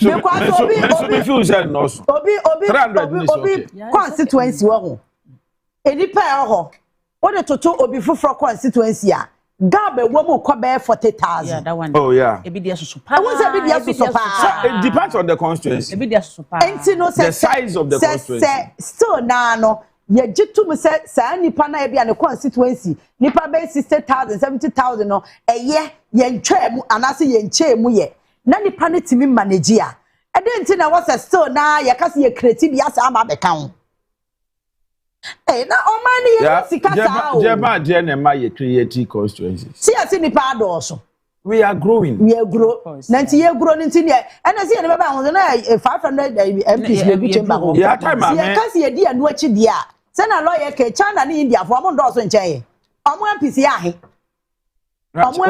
check China for MPs, not check it. No, check India. Not check India. Nuekie Buano. Buano. Check China. Check India. Number of China MPs. Yeah. Because I know be Buame. Woman, my name so go on a province. Me name how I'm all way of doing things, no. What they check India. India has a total of 788 members of parliament. 788. Yes, across each two houses, consisting of 543 in the. Constituency by constituency, no. Omo dia na ntesa because we na China dia na was cap by 3,000 delegates. It almost system here different from but where they also MPs in parliament, members in parliament 788 or India 788. Depending on the size of the country, because India is the most populated country in the world. Is it India or China? I think China. No, China. China but India. China does, but India is the second. They are well populated.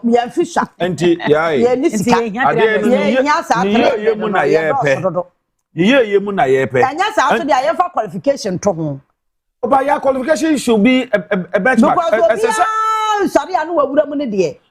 In fact, just said trouble, mammy, or it's said trouble, baby, woman, you're no quite. Or no, any dear Timmy, qualification, they say, on the home. At least the minimum should be masters. Anna, don't let us forget your Bisukuta, Magograkuta PhD.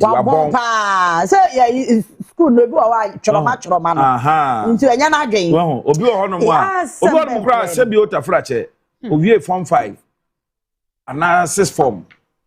But example. But Obre Mono, why a lot of courses. Or not calling down that several branches or back almost A level. But who share the contributions are now any position, baby, or what right say edu. And to a yes. What I say, I don't believe that school. You sound. You are going to one year sound. School no sabi what a fracture. Who will be our school as a Jimmy for that? No. Provided said the world is also the world is changing. And teacher, ICT near the computer. I think Nuekie can say me very important. Accountability. Yeah. And I see a wood on my now, you know, but yeah, Fisher. Yeah, can numbers in the numbers it's crazy. 300, I think don't compare us to those countries. We are barely 40 million. The last census of Manye is 32.8. Yeah, 32 million. Until 35. Say census in Maya. I think 10 years and Chebeson. As one almost uncle Yebim na. Many sure say you better 50. You better 40 plus. Oh, I tell you for now, my get away. Yeah, oh, massa. There are someone. You police for no more swing, you know. Now I know so MPC be arch back wedding a cheap. Abra ye police for akwa gade Kadeshi market. Ya omu hia bambo. Na se ka so omu hia bambo. Ti na me so omu do so no. Police for ni hia bambo. Police for hia bambo. MPs ni hia bambo. MPs ni hia police for no bambo. But the American say, eno na ama ye police for no kro mo so ye no. Anti police no omu fa bingum. Omo nso na ye kwohwe ye nipa over ahiahe. HIV fan. Asem kase na abebo so ha no. Bebre nso ye say enubone. Enubone ni na try fa few course na fe yentimi twa ye ho emra. Ye fa few course na fe ye twa ye ho emra. Anti bowre mu bi na fa wadwen kire bra. Number na go screen ni so no go television ni so no frɛ.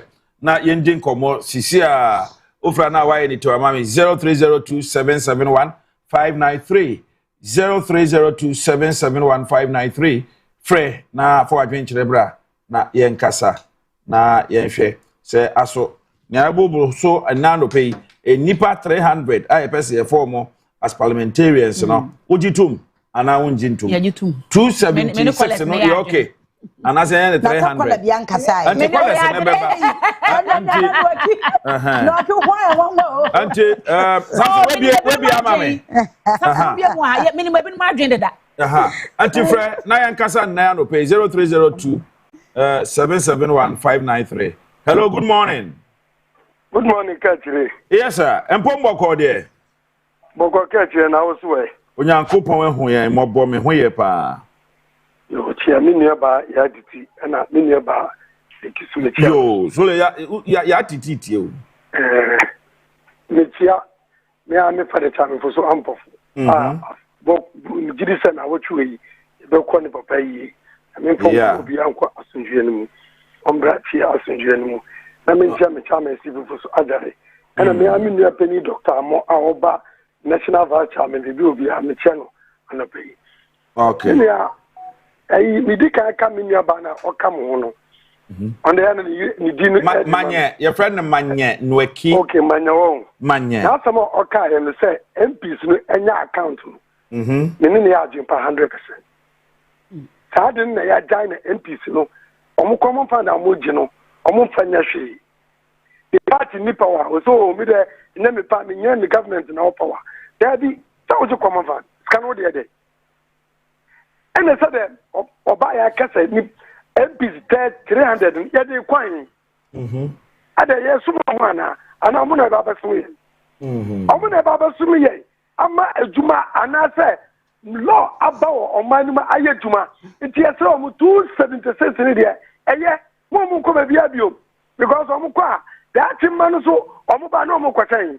Eye adoso dodo. So me fancy amedase. Me so meda wase onso frɛ na fa wadwen kyerɛ bra ye nua be mo frɛ o say 276 that 270 is it 275 or 276 yeah 276 no it's okay enough who here say ye be beka hello good morning Kaakyire ni Yaa Titi ni panelist e wo mo ti sen nyame adom ye ho ye munwa berma ebe amebutu kwabenya no obo elikuma mbeso aso na mewo Aben ma yentie wa no pay medasi mama mi akwenya die na me MP na medical achia na me MC ono obo agu na makache delegate medi doa Mr. Osman obebo ono abo elikuma chidom mama yentoman na Abigail Elom of the National Women's Organizer ebebo na chidom na Oracle and of a secretary Greater Accra ebebo mo nyina chidom na nkundia yo modia na me no ka say honorable chief of staff wadani doctor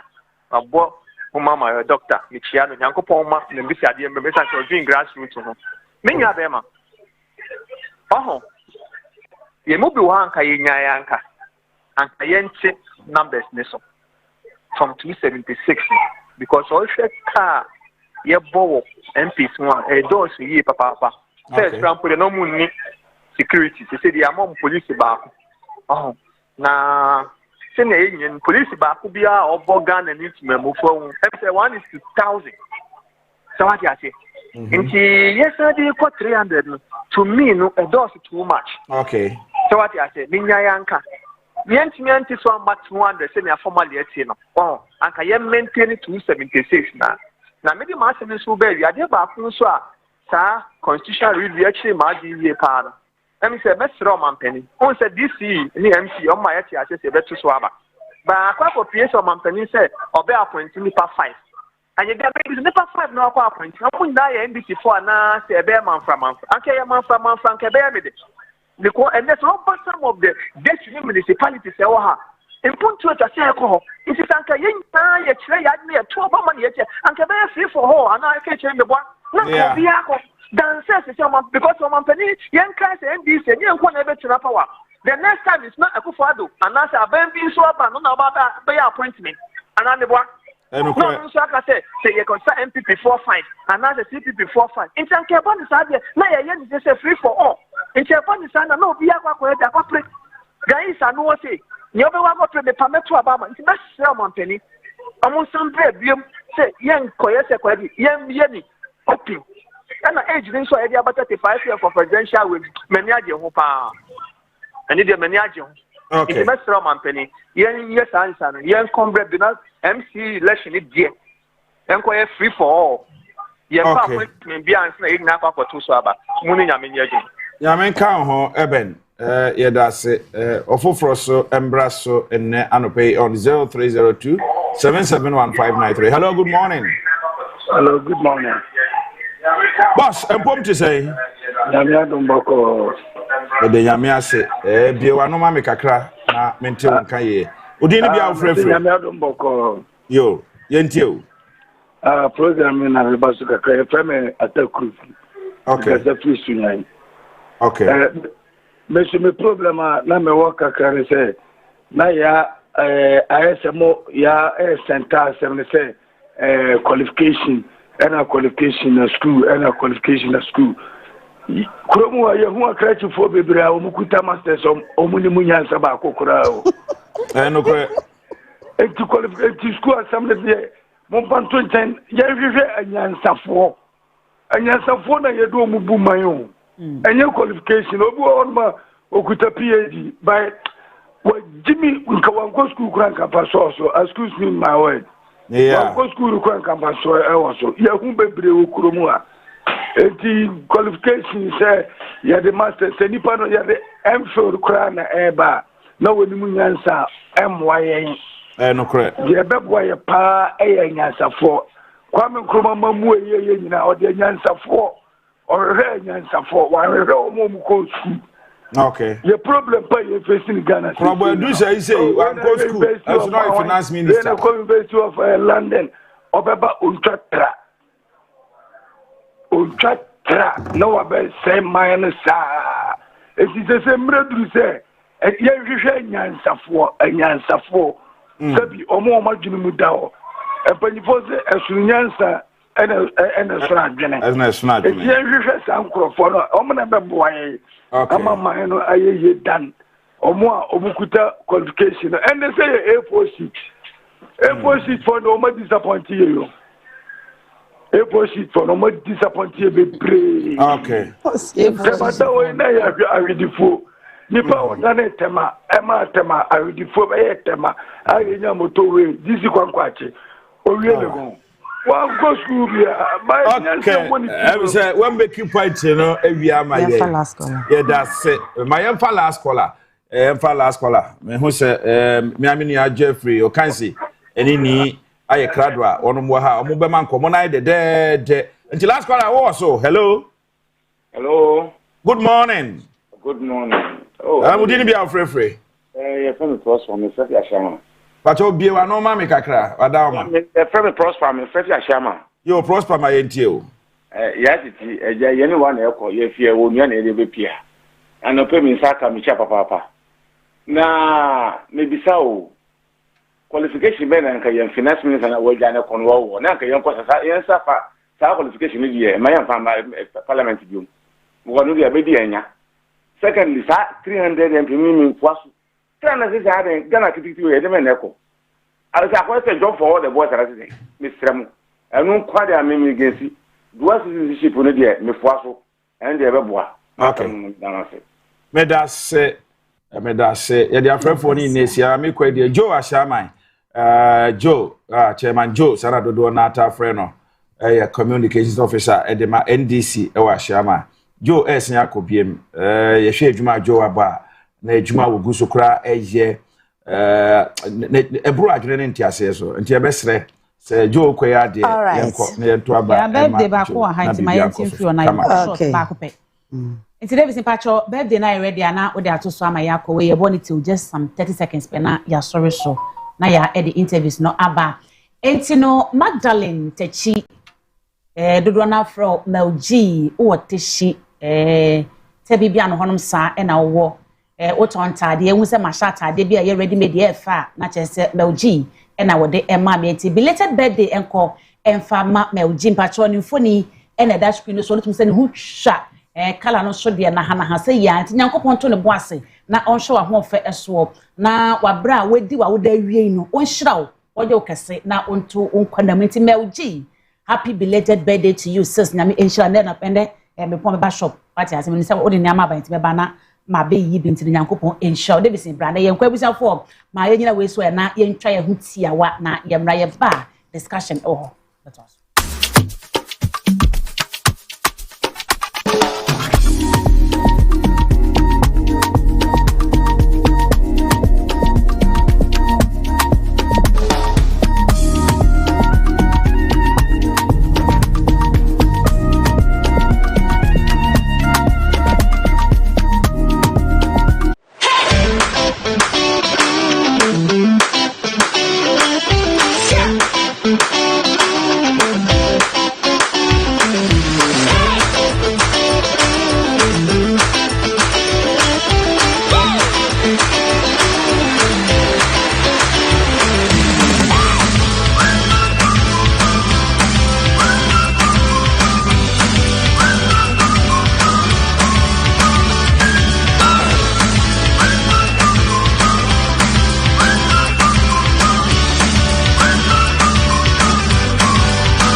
na mema wakwaba emra CTV transiting to Accra TV yegusu achese yesom wo Oman Ghana Nkosuo eso adope ye wo issues apodo a yebedi ho enkomo Ghana Standard Authority HSS say wo mo abane over age cars from 10 years ultimate from Ghana ha from October 1st and afa so car bia ni sia ewa right now the baba Ghana no two e de akwa left and also wo mompene and afa car ensu afa no and a car enya accident abekwa na je say apempema ma frame ni nyina ebububu ebikura ho etimi kanji ne de abegu Ghana ha from ya na anye ya na aye bola na afi ayeka omo de ba wi omo ntimi nkoyi ene dɔɔso na afi okɔpɔt wɔn ma bɔɔla fa ene gu hɔ na no pe wote sɛ me ne Ghana Standard Authority for edi hu nkɔmɔ of which they accepted say we 2022 ena omo yɛ senka wɔn be implementing ena back and forth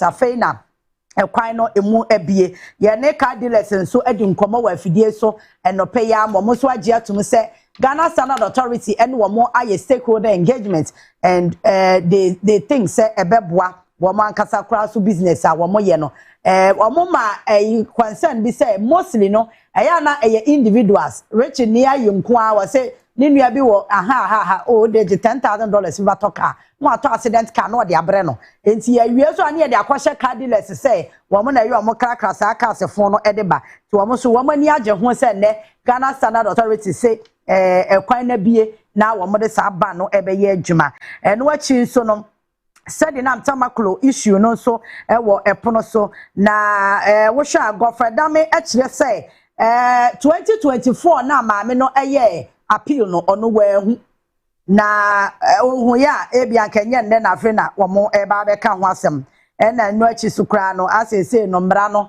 ye nhye da hu de ekọ because high court ma ruling near the aqua appeal na appeal abuatu agu na ekwa Supreme Court na Supreme Court ntie so otumi say your court and as a judicial system no ye nhede hu de ekoso saa wo ho e na afen so honorable Afanyo Marken our da minority ano omo kire say Ghana for to Obama His Excellency John Dramani Mahama any NDC for say wo mo me relieve yen nya say omo de taxes ahodo ebeba begu yen so na say Oman no emu aye den papa Richard Niaye part of the NDC communications team and afen so Geoffrey Okansi executive director Revenue Mobilization Africa Revenue and Anti-Corruption Advocate na me pacho Obia send me a message I don't know how through is it but yebasre na media tum from answer Interior Ministry munkwankwa yesa ehwehwemu no emfa emame me pacho nipa no ni details ewo me ha me wi amesend ya ma Interior Ministry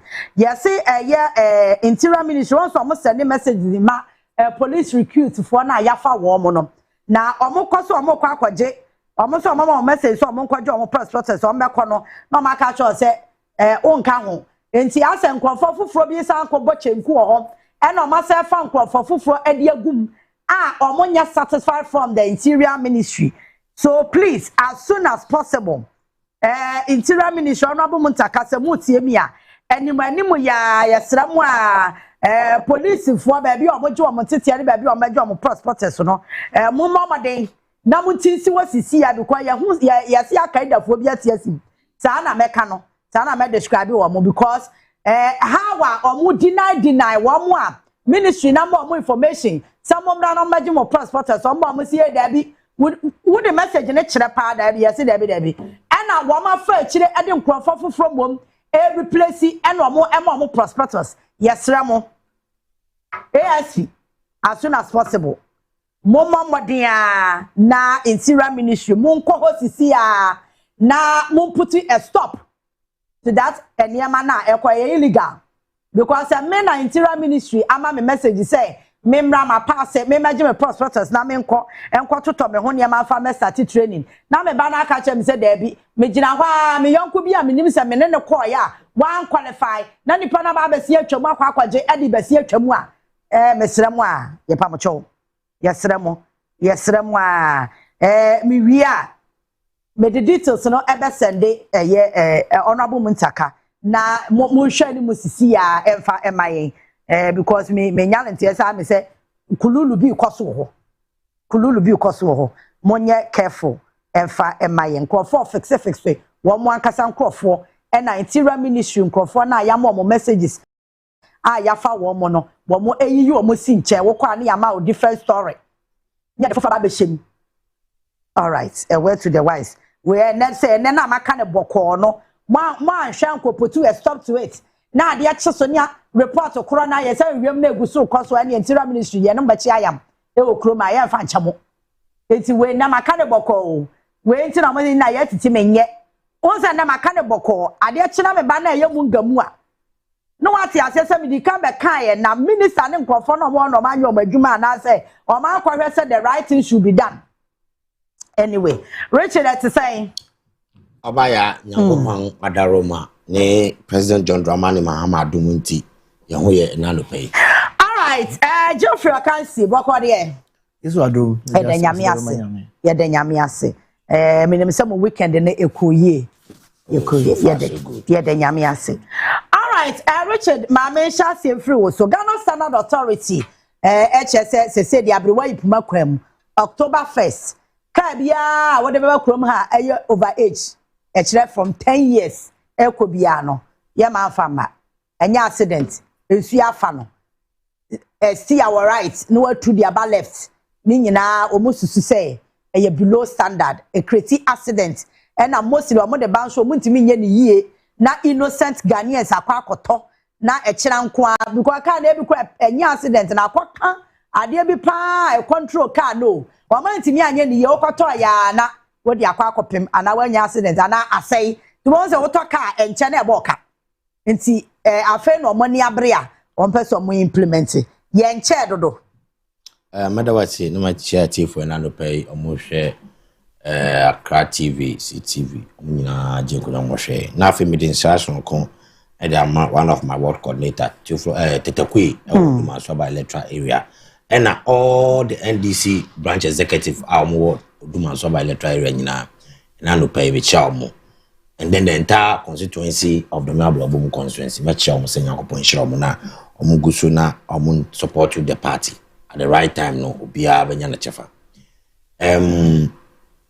Ghana Standard Authority ebia me ka se omadwuma na mo ye na kakakra Akakra on. Okay. It's not only about the vehicles. I say nyama bebre o man mu a bola goods no doors. Bola goods no doors. And I feel so a man for dupu a man for. Okay. With non-standards. I say they are there to protect consumers. Okay. And customers. And he say ibinum ye na bia ensem fata. They need to protect because there are some consumers who might not know the technical information of a certain product. It is a Ghana Standard Authority who should ensure say all sector no a near money product amount for a tondima consumers no it meets international standards, either the ISO standards or our local standards are set no it must meet them. So if people are dumping goods or products that does not meet either the international standards or the locally set standards then they are the people we need to blame. Okay. I'll tackle one area before I come to the auto sector. Those people who are into the roofing manufacturing, Ghana Standard Authority, if they are listening to me this morning, they should look at those people manufacturing either aluminum or roofing sheets. Okay. You see, the roofing sheet, there are quality types. And there are number of grades that they have. It be a 0.3, it be a 0.25, 0.4, 0.45, 0.45. You check and you realize most of the people who are manufacturing these sheets, they don't produce the 0.5. 0.5 no produce. But when you go, don't want 0.45. When you go and you make requests, they will tell you they have the 0.5. But when they are supplying, they don't supply. They supply the 0.45. But because consumers doesn't know the technical way of assessing whether what they have requested is what have been supplied to them, no, then they just take it like that. The moment you take it elsewhere to verify, then realize, the supplying company that is not supplying you, they require specs that you need. Okay. Sometimes, even if you request a 0.45, they'll give you 0.3. I don't want to sit here and mention some of the roofing companies' name, but today, because we are talking about standardization, that is why I want to bring Ghana Standard Authority the attention on the roofing manufacturing companies. And I'm also using this opportunity to also educate consumers and the entire public. Say, when you request for a roofing company to come and do your roofing for you, make sure that the sample that the type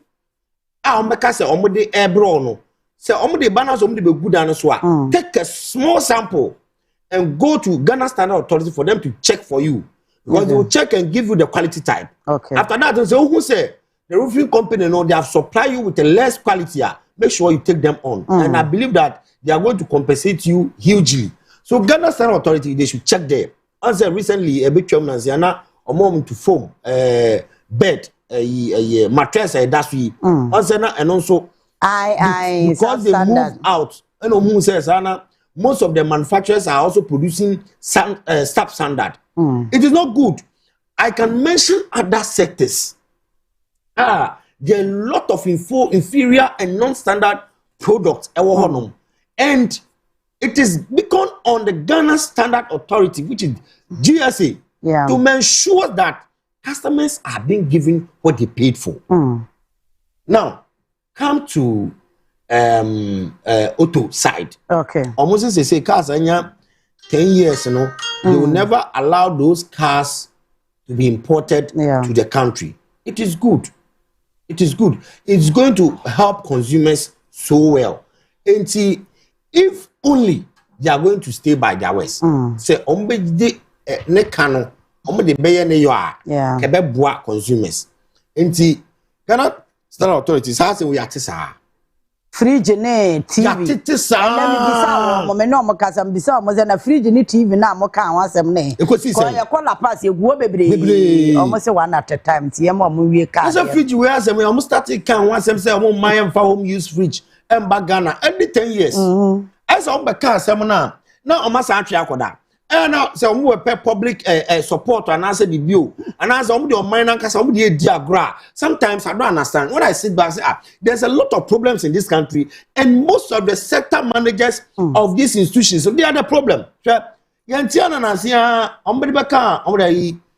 Ghana Roads and Safety Commission, say, Vozi, commercial vehicle bio na omo modi for am for ko Kumasi ni Kekos ni Niamano. The accident na man for lose some life, so they are not going to allow them to use the vehicle for transportation business. Ecosystem omo this is no ban am say this thing, this transport to protest will come after them. They will go and find their way to maneuver certain things, and before I realize these cars are still on our road. So Ghana Standard Authority, media, I feel say the president should take this bold step and appoint someone who is focused, who is ambitious for change in Ghana Standard Authority, not someone who will go there and seek for his special interest. I say this without any malice. I don't have any issue with the current CEO or the Director General of Ghana Standard. I mean, in fact, I don't even know his name. And I don't need to know his name, but I'm talking about issue Nkosuo over a long period of time. So on the appointing me say 1.5 year about honum. But I'm saying it say enema bebre Nkosuo honum they need to sit up. They need to sit up. Ghana Standard Authority, they need to sit up. Omani Food and Drug Authority, these two institutions, they are the major cause of most of the problem happening in our country. I see in Serbia ba Jojo energy drink omode akwa den asom and they say oma ban Jojo ni vodka ni some other drinks alcoholic energy drinks they have banned it. This is about 3-4 months ago. And 1 month no say Jojo for no Africa no mount big boss come alam junction ke see back we see one what are we tackling ourselves as a country, or do we, is it like we want change, but those people in those sectors, they don't want to fight the change that we are fighting for. So Ghana Standard Authority, yes, they have a part to play. A man for life is very important. Saka said 10 years in now, they do on my break nuclear at do on my steering system and yet there are issues with it. Sa right hand car see Matobi Pen 2012 or 2011. That's my first car, home use car that I bought then. Now, Nissan Amera. Say, who can Nissan Amera? I buy Nasiano. I say a Japan car. Nasiano, right hand. So when you buy it, you have to change it to the left side. Masa me talk car no come boy. Me bokasa kudu be no say men ton car no cry. And Omom work Ghana say almost say, oh, we can do the conversion for you. We can do the conversion. No, they are not of the expert. Omum do sa level. No, now just some small issues with the electrical system. Sometimes you drive a car and just to. We are no major issues with the brake system. So one of the major issues is the steering. Once a car say driving as a speed ram kakra the landing no must be grounded on the ground. But we na say see no enye firma. Full speed ram kakra be pay. We not to realize no na baby. This is what is happening to these Vozi cars. O master see from the right side and the about left side there. Who driving na say who track of kakra na speed wom kakra be abona ato na do bush. So almost say now, omo be make sure say obi amfa sa car no emba. Omo fa ose enye oyo. Now omo make sure say omo at the port ho no betaka. Yes me fa mba. It is all the bar abana be sizi. Abana sizi so omo mehu how transparent the process is. Say the bear obi di car no yes sizi. Omo sizi a o de kwan. O de kwan. Because uko oshina say the same problem na. Nah. Enti no say bia obi di ba kwa ba mienu aba 10 aba. Yes sizi na sine be she na. Yes, she no public no be on sampa. Car way CZ. You see a right hand car. You see it's over 8 car. In the car, see a 100. You didn't know one. Yes, no. And no more be on say. And yes, CZ car no. Not penny be or share no. I work with Tom car no. They are man a bush for. Because we won't change in this country. We are not just in government. Say NDC as a political party. We are in government and we want things to go the right way now. No sabotage government. They should do things transparent and in the open, so Ghanaians will follow suit. No one say, no, this is a change we want. Ghana for you to change. Ghana for you now will change with all aspects of the governance process. But the people leading those agencies, no, they are the problem that we have. So Ghana State Authority, I'll commend them. Say, I'm gonna put it in to the public domain. Say, I'm gonna ban over 8 cars. Cars are a free right hand car. I transfer the about left hand on by bandit. Cars are my friend said demorage this number over 8 in to be for about why. Okay. Now, omoya sanso a yenso ye beda o mase say ometima ye. But omobeka na so continue chiri. Na so later be say those cars are still on the road. We will come after them. All right, okay. Me question me tia wa hwefo nyina ene Ghana man. Chiami Brai ni wanka sanso me de pass Ghana Standard Authority omode omonsem abetu abontene nya ndi nkita ho so beka opotoka kasem it's a right call in the right direction pa na efa ye environment potem ye hunsemi sa mfidie we mu no edi more than 10 years Obeka say a Bribicana police cheka or motu ebosi. And there was a development akwe nim kakranti. Unta hu bebre na say me baku bi e okrombenye enta no so sa. Na first power was the police tina kwa na oche kasi. Na eni nyina fa climate green revolution no. Enra na ensio beto a udi mabre ensio no beto. Na onim si ebe ya bibia ya dwene hu bia no. Enne sa niama we nyina we see ye ko ewie mu nyina no affect your environment no enti eno ye first one na obeka ho asem na mehwe omo stakeholder consultation so mne on omo ton spare parts any driver for any transport owners akodi nkita ho ya mesre se enko nanim na nkita ho die NCP na nsita na obeka anim nto no ya me se sesia no wo de be wo hodeda ene ye be hyem kina enya ade foforo bia mra bia wo wadeda ene ye be hyem kina na ye be hyem kina no yem se payo ene nukredi enkom fairness no bias eno so be hia pa se a oka ye na kwache menua be maka kwache ama ne nua na kwaji bi tete de okọ ho ye se ye nti ase na akoye se sa mentimi wase no mesate aba na ensem be na ewo ho say I make environment to reduce the climate impact no no wo ho ubeba road safety minya akabi atum and then reducing road accidents and also adepoten di enima ekunya pa non communicable diseases no road accidents edimu akotene papa say minya be ma be kai ka bi oba ye na nse ya no ye board din say vox car we edi edem na beka say ye di agrododo na no mi hu ba ko bi akosie obi afuom yes we free road and then last one me no nansa enti wo we fo so a wo ti kontomre so anaka be ku wow ade bi a ye hu ye kro bi so a ye hu ya na ha de problem ni ye fio se aye ka yi bi a ye se ye wo insa nifa so ye ya back benkum so yi enkrofo krapo mo ye no kra ye nifa chi peten a wo ye no ye ni yie a standard se eno no nya asem no se wo sisa fi aba no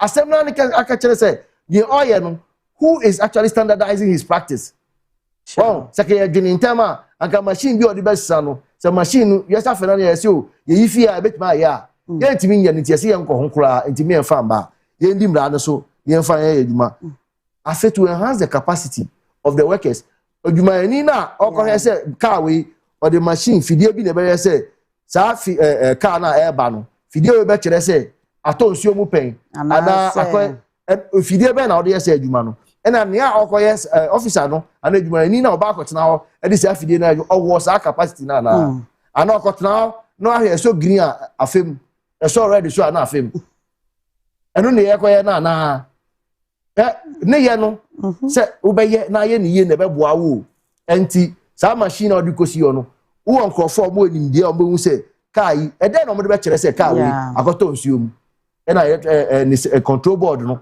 ye di siso a be kire se machine bi kire se kai we eno a kire se defects ana atochima e wo sei mu ana sei mu enti se wo ni sa machine no na ne o be ye no so eni o de a na yewu and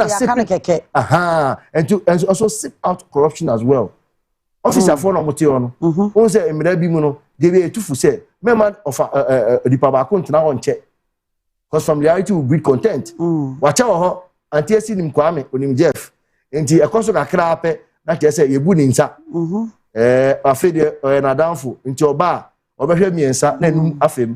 Enti eno so say regular transfer no so usanso ye wo ena aboa kese na nkasa ye se obi atwifema asotwe ben ena ode be ma ho se binim se ameye na hwe Ghana ha ene mami ye mami peyin bi ko kan asem bi se obe transfer obi efi Accra Akonof ye nyina ko so nkom before sa mami ne be kan sa ade na wo se wonti bi da na me maka on radio so the dada say one of our punitive measures is to transfer people enyo no no sha ase nipa no odi dream ni catastrophe ni proye ni wi a punishment no se asotwe ne ye se ye be yi ne fi Accra akokoma ase ana ye be yi na akota Accra ya ne de bia da o Ghana ha onu pe na no ekoyi ni bone ekoyi ne ka no kai sa eno na ye de bia nti se punitive measures na se wo betwe naso official no ye betwe naso ayi ne fio na ya ma ne tua penalty bi asotwe no enwo ka bi se otwa na ejuma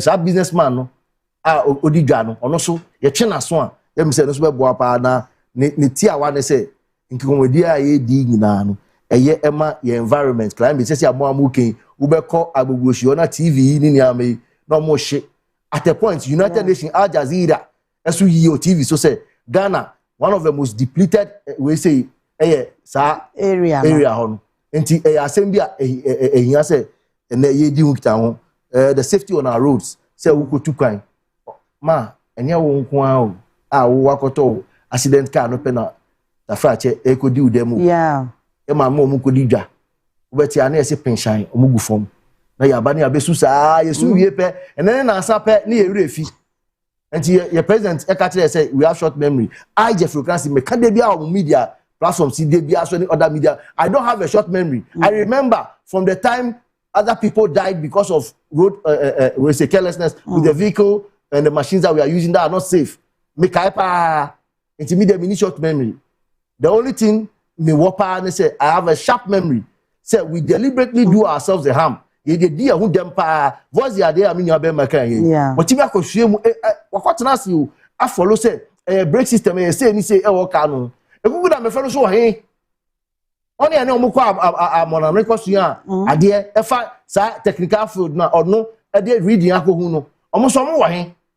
A be kire say ya take such decision o ka tell say leadership decision on the enim no e den ni decision o mo take say ya be twen we mu aso eyiwe obi wo a ya mienu miensa okro bi so a ya be bane no want to be important goods bi o into nim so on this we say enkwasasem no hoda yeah adentina in 2018 Ghana yehuma mu say no gold ana afia akọ United Arab Emirates no na yenya 2 billion ewo nkrat aso say gold afia akọ na $2 billion omomu nkrat na 7 billion just nipa de fia akọ de otbi ye kana na de ko enso ho nim say okobu so a ye be unity efi so nti ho de odu ope na obu nkonta na pepepe sana me kire on fidie na wo no wo fidie betimi a kire say obi say no wonye nkonta na nti mema no besi no climate defects road accidents and to promote quality trade said your consumers no yeah ba beto ha no ada na odi usika and on beti so ma wo see aye turn na ba beto na ma nti no oya the profit and so ebedi ye dem ono ntena mu bi obi dika ahunga on got that voice na ye trotro ono ntena mu bi Benz bus no dey ba na ye hu niama na ebro 15 years na ye niama bi mu na ye na ko say and two kwan bebre car mo no oh yes mileage ni sa niama dan niama ni nyina wi a ono ngotena mbi na ko di ehia for dem ye ma mo ba ko di dwa abre no na ko di omo dem akola a wo school na edi ne dem sa niama we nyina ye hwemu yie na emboa ye nyina na eyeye a eyeye ma ye nyina because at the end of the day no disposal of say ye ko to egu ana ye pe be pade akoshe no ndade ni yi wi a roba no ne papers ni niama e hyehyɛ mu say car city niama ya hu ni ye pe ne akoshe ye ko hye so a ya na be di ye dem nti ye hwɛ na emboa ye nyina. All right, Richard, said the name Tamakro issues and matters arise. Said name Tamakro, I think say me I've held this position even when MPP was in power. Say that is the prosecution process, the prosecutor, you must adopt the right approach. And until now, MPP for power for 8 good years.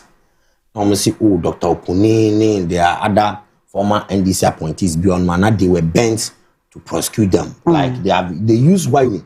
The president go to be president and use Wyoming. Come before use Wyoming cases. And before be president, Dr. Nanado Dankwa Kufado. And then Dr. Mahmoud Bawumia Baye.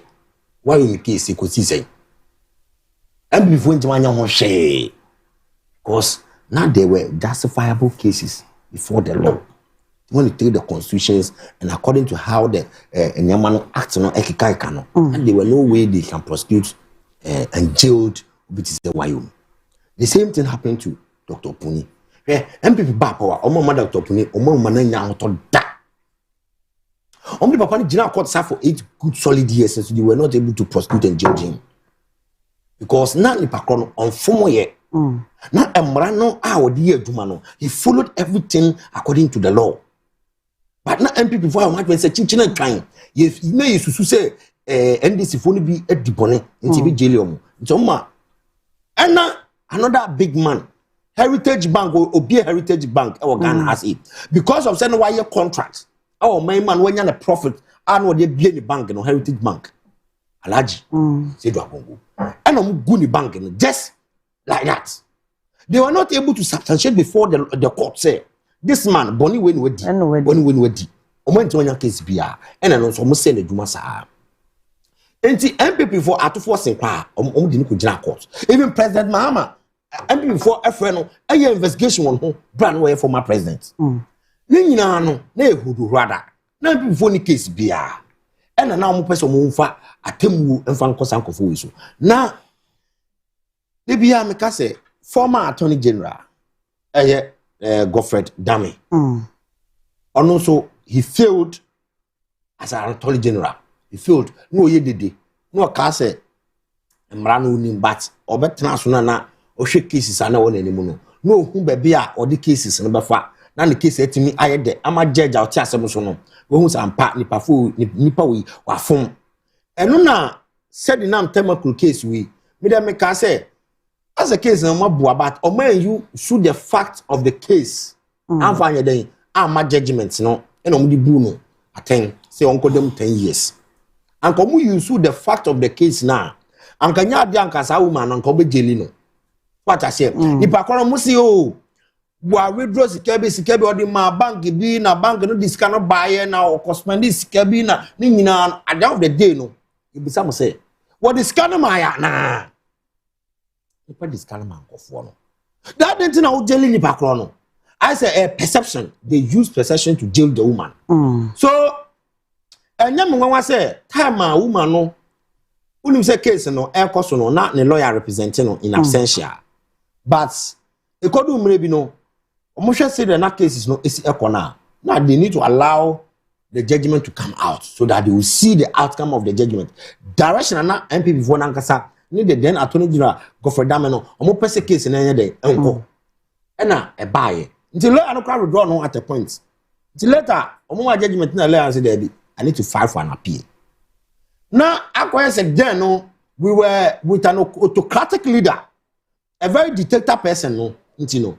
Woman no file for an appeal plan because they were bent in jailing someone. They didn't allow the appeal process to even be heard. And now the case no to us. The woman also by I don't know say there be. I've come. I've submitted myself. But let's finish with the appeal process. And I've taken my time to read the judgments. What I say. When you read the judgment, you see say appeal court judgment. Appeal court judgment. Oba say woman no say oni for so bia, but na MPP for na nkasa no mama say chin twan. Ombe dey, ombe jailing no.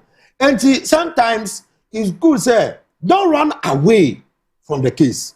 Come and face the case. I don't the day who face the case no. Na say udi bema e be jailu and jailu.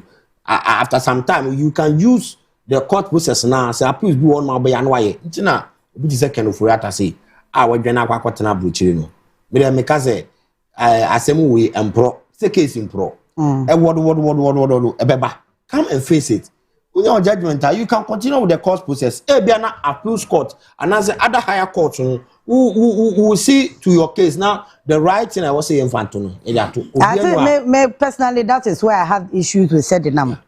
Because if you know you are innocent, what about your permission? Say, "Oko sa ho yade." I had then a fibra pesa obeba. Na me do. Extradiction. Okay, papa be a friend to chachuti kata. Oba fine. Woni mi nya be me. Oba fine. Obetena ase say yen ka ni yie no. Oko wie say. Auntie, ono so okay. Enka nyame anye yadom. Na sa me papa peyin no. Sa me papa peyin no.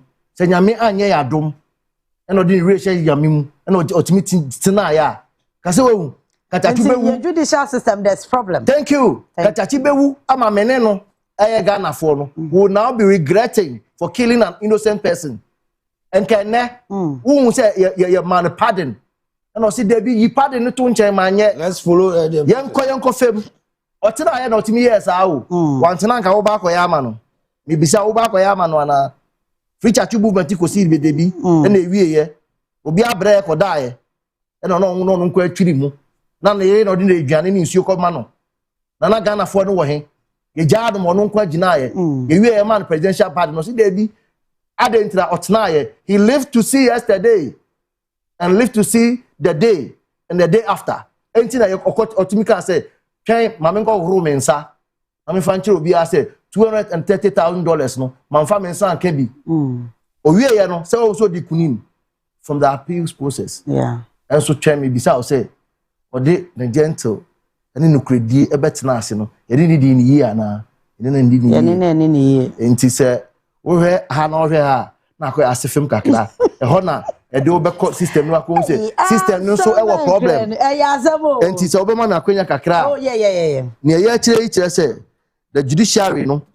a memory you can say the three arms of state no atembu ho no so hwe Ghana de na ya yebi efe yentimi nka say to atwene ade bi a constitution no ene omo angisa omo as judges no omo ne ananti yie pa enso say institution kwa de ye wo bebi a omo djuma no so betochi makakra wo be ka say ene na say ye wo fa bia na ye friend Dr. Raymond Atuguba asa that time no oye doctor and no oye professor ebre no oye doctor no o kan say omadwuma no etochima ye beta no judges for be bobo no o pepem enso anas ye adom no say hu video ni bi say utimi hu ye nti adwuma bia no baby wo ho aye dey etochima kakra na yenko yenim no wo be ha largely say enko enim kan o rate omo which back as 70% or 80% good with their work but that 30% so bet my as fm say ko e webusuani na obo say yes a car a pra it is and obitimi in some of the old saying you can say it is better to let 100 thieves run away than to jail one innocent person say before best or her be jane no ana o be nkena na o fam no e ye chen wo be ma nipa ba ko a na asem e de huni asem na ne huni asem na wa chine nia na aka na hye na yenko enim no wo be hwe sa no kredie ya ye ke ya ensema na fa sa said na nsem we hu no first one dishonesty no kredie na ni asem no mu wonim say me nya be maka e hwe let me eat my humble pie say yeah papa Professor Bells. Yeah. Or say, I'll eat my humble pie. I'll eat this humble pie this morning. I send me pay na akumashe. Me say, no, the optics is not good. Say. Enya na madam for lawyer about ka tell say, Raja FA. Wo hu enkrata. Judgment ne there. Why you me there? I say me de send se si a. Na de je me pa ne say man ko public. Ako kan bibia me de share no phone so. No de ade ne ma me. Me go kan ye baby a me kan na me wa kwara ne say sa na ensem bi mu no e ka bi a ye say mfidie bi a okodi ya no no omo ba ye no omo san so di anu bi mu e na omo no mu tu aye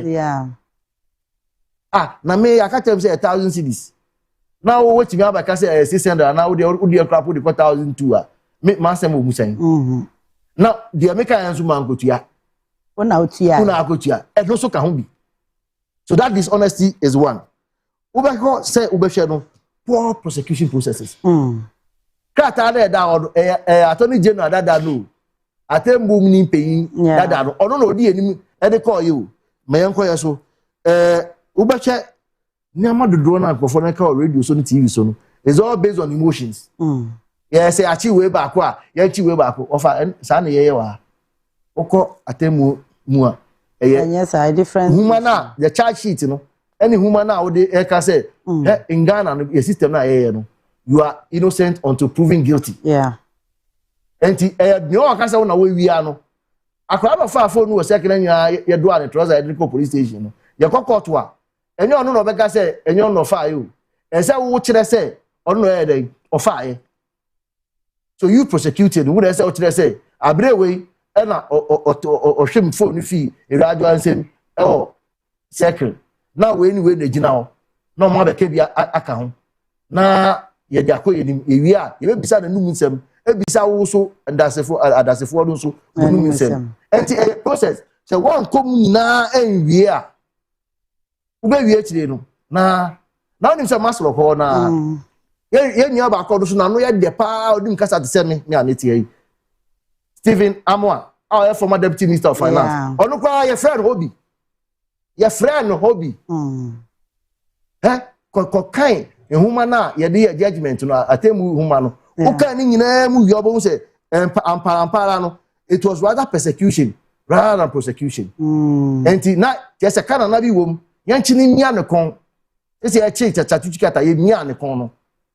Ye ti ACS no. Enye obi na kan to ya adwimu. Ye kan humana na aka be bia governance issues na etieti nkofo no ma ya nhwemu no na de nra ade no abeto ene de no ho na de esua yansa na final one obeka say enye kra the judicial paralysis rapene up mama o say a judge ni baako ye de nema we nya akogu nenim no e na o say ye Nkosuo mama no babu aten enso no ani nya judges emiensa atenase ajene ho say debi Manye niye omo ne na nkasa o omo nkasa no anye niye omo say niama na egu ye nim no ye sua emu no ye mfa we emu aten until obi beka the final comment they say that is the beauty of the law law na nkasa no oye from so wi a so omo nim say obi betimi aye from so nto omo say appeal e wo na ye nyina ye kun wi a dey san ko supreme court do atembo for akuku da menankasa nanim na o de on pa ma asem we see aya appeals no even the current attorney the obeka say no party ninti or say ye franco Supreme Court. It's the Supreme Court who you move me chain. Law no. Some of us we are not practitioners and not officers of the court, but we are students of the court. All right. Students of the court many of my Jeffrey Okansi and Executive Director of Revenue Mobilization Africa and Revenue and Anti-Corruption Advocate. Thank you, bro. And Richard Nia, NDC Communications Team member. Thank you, brothers. And I'll pay with your time. I will show you so. Pacho nyame adom ochina ebenada. Pacho ye besa anyway share biem CTV transit into Accra TV. Pacho yaka.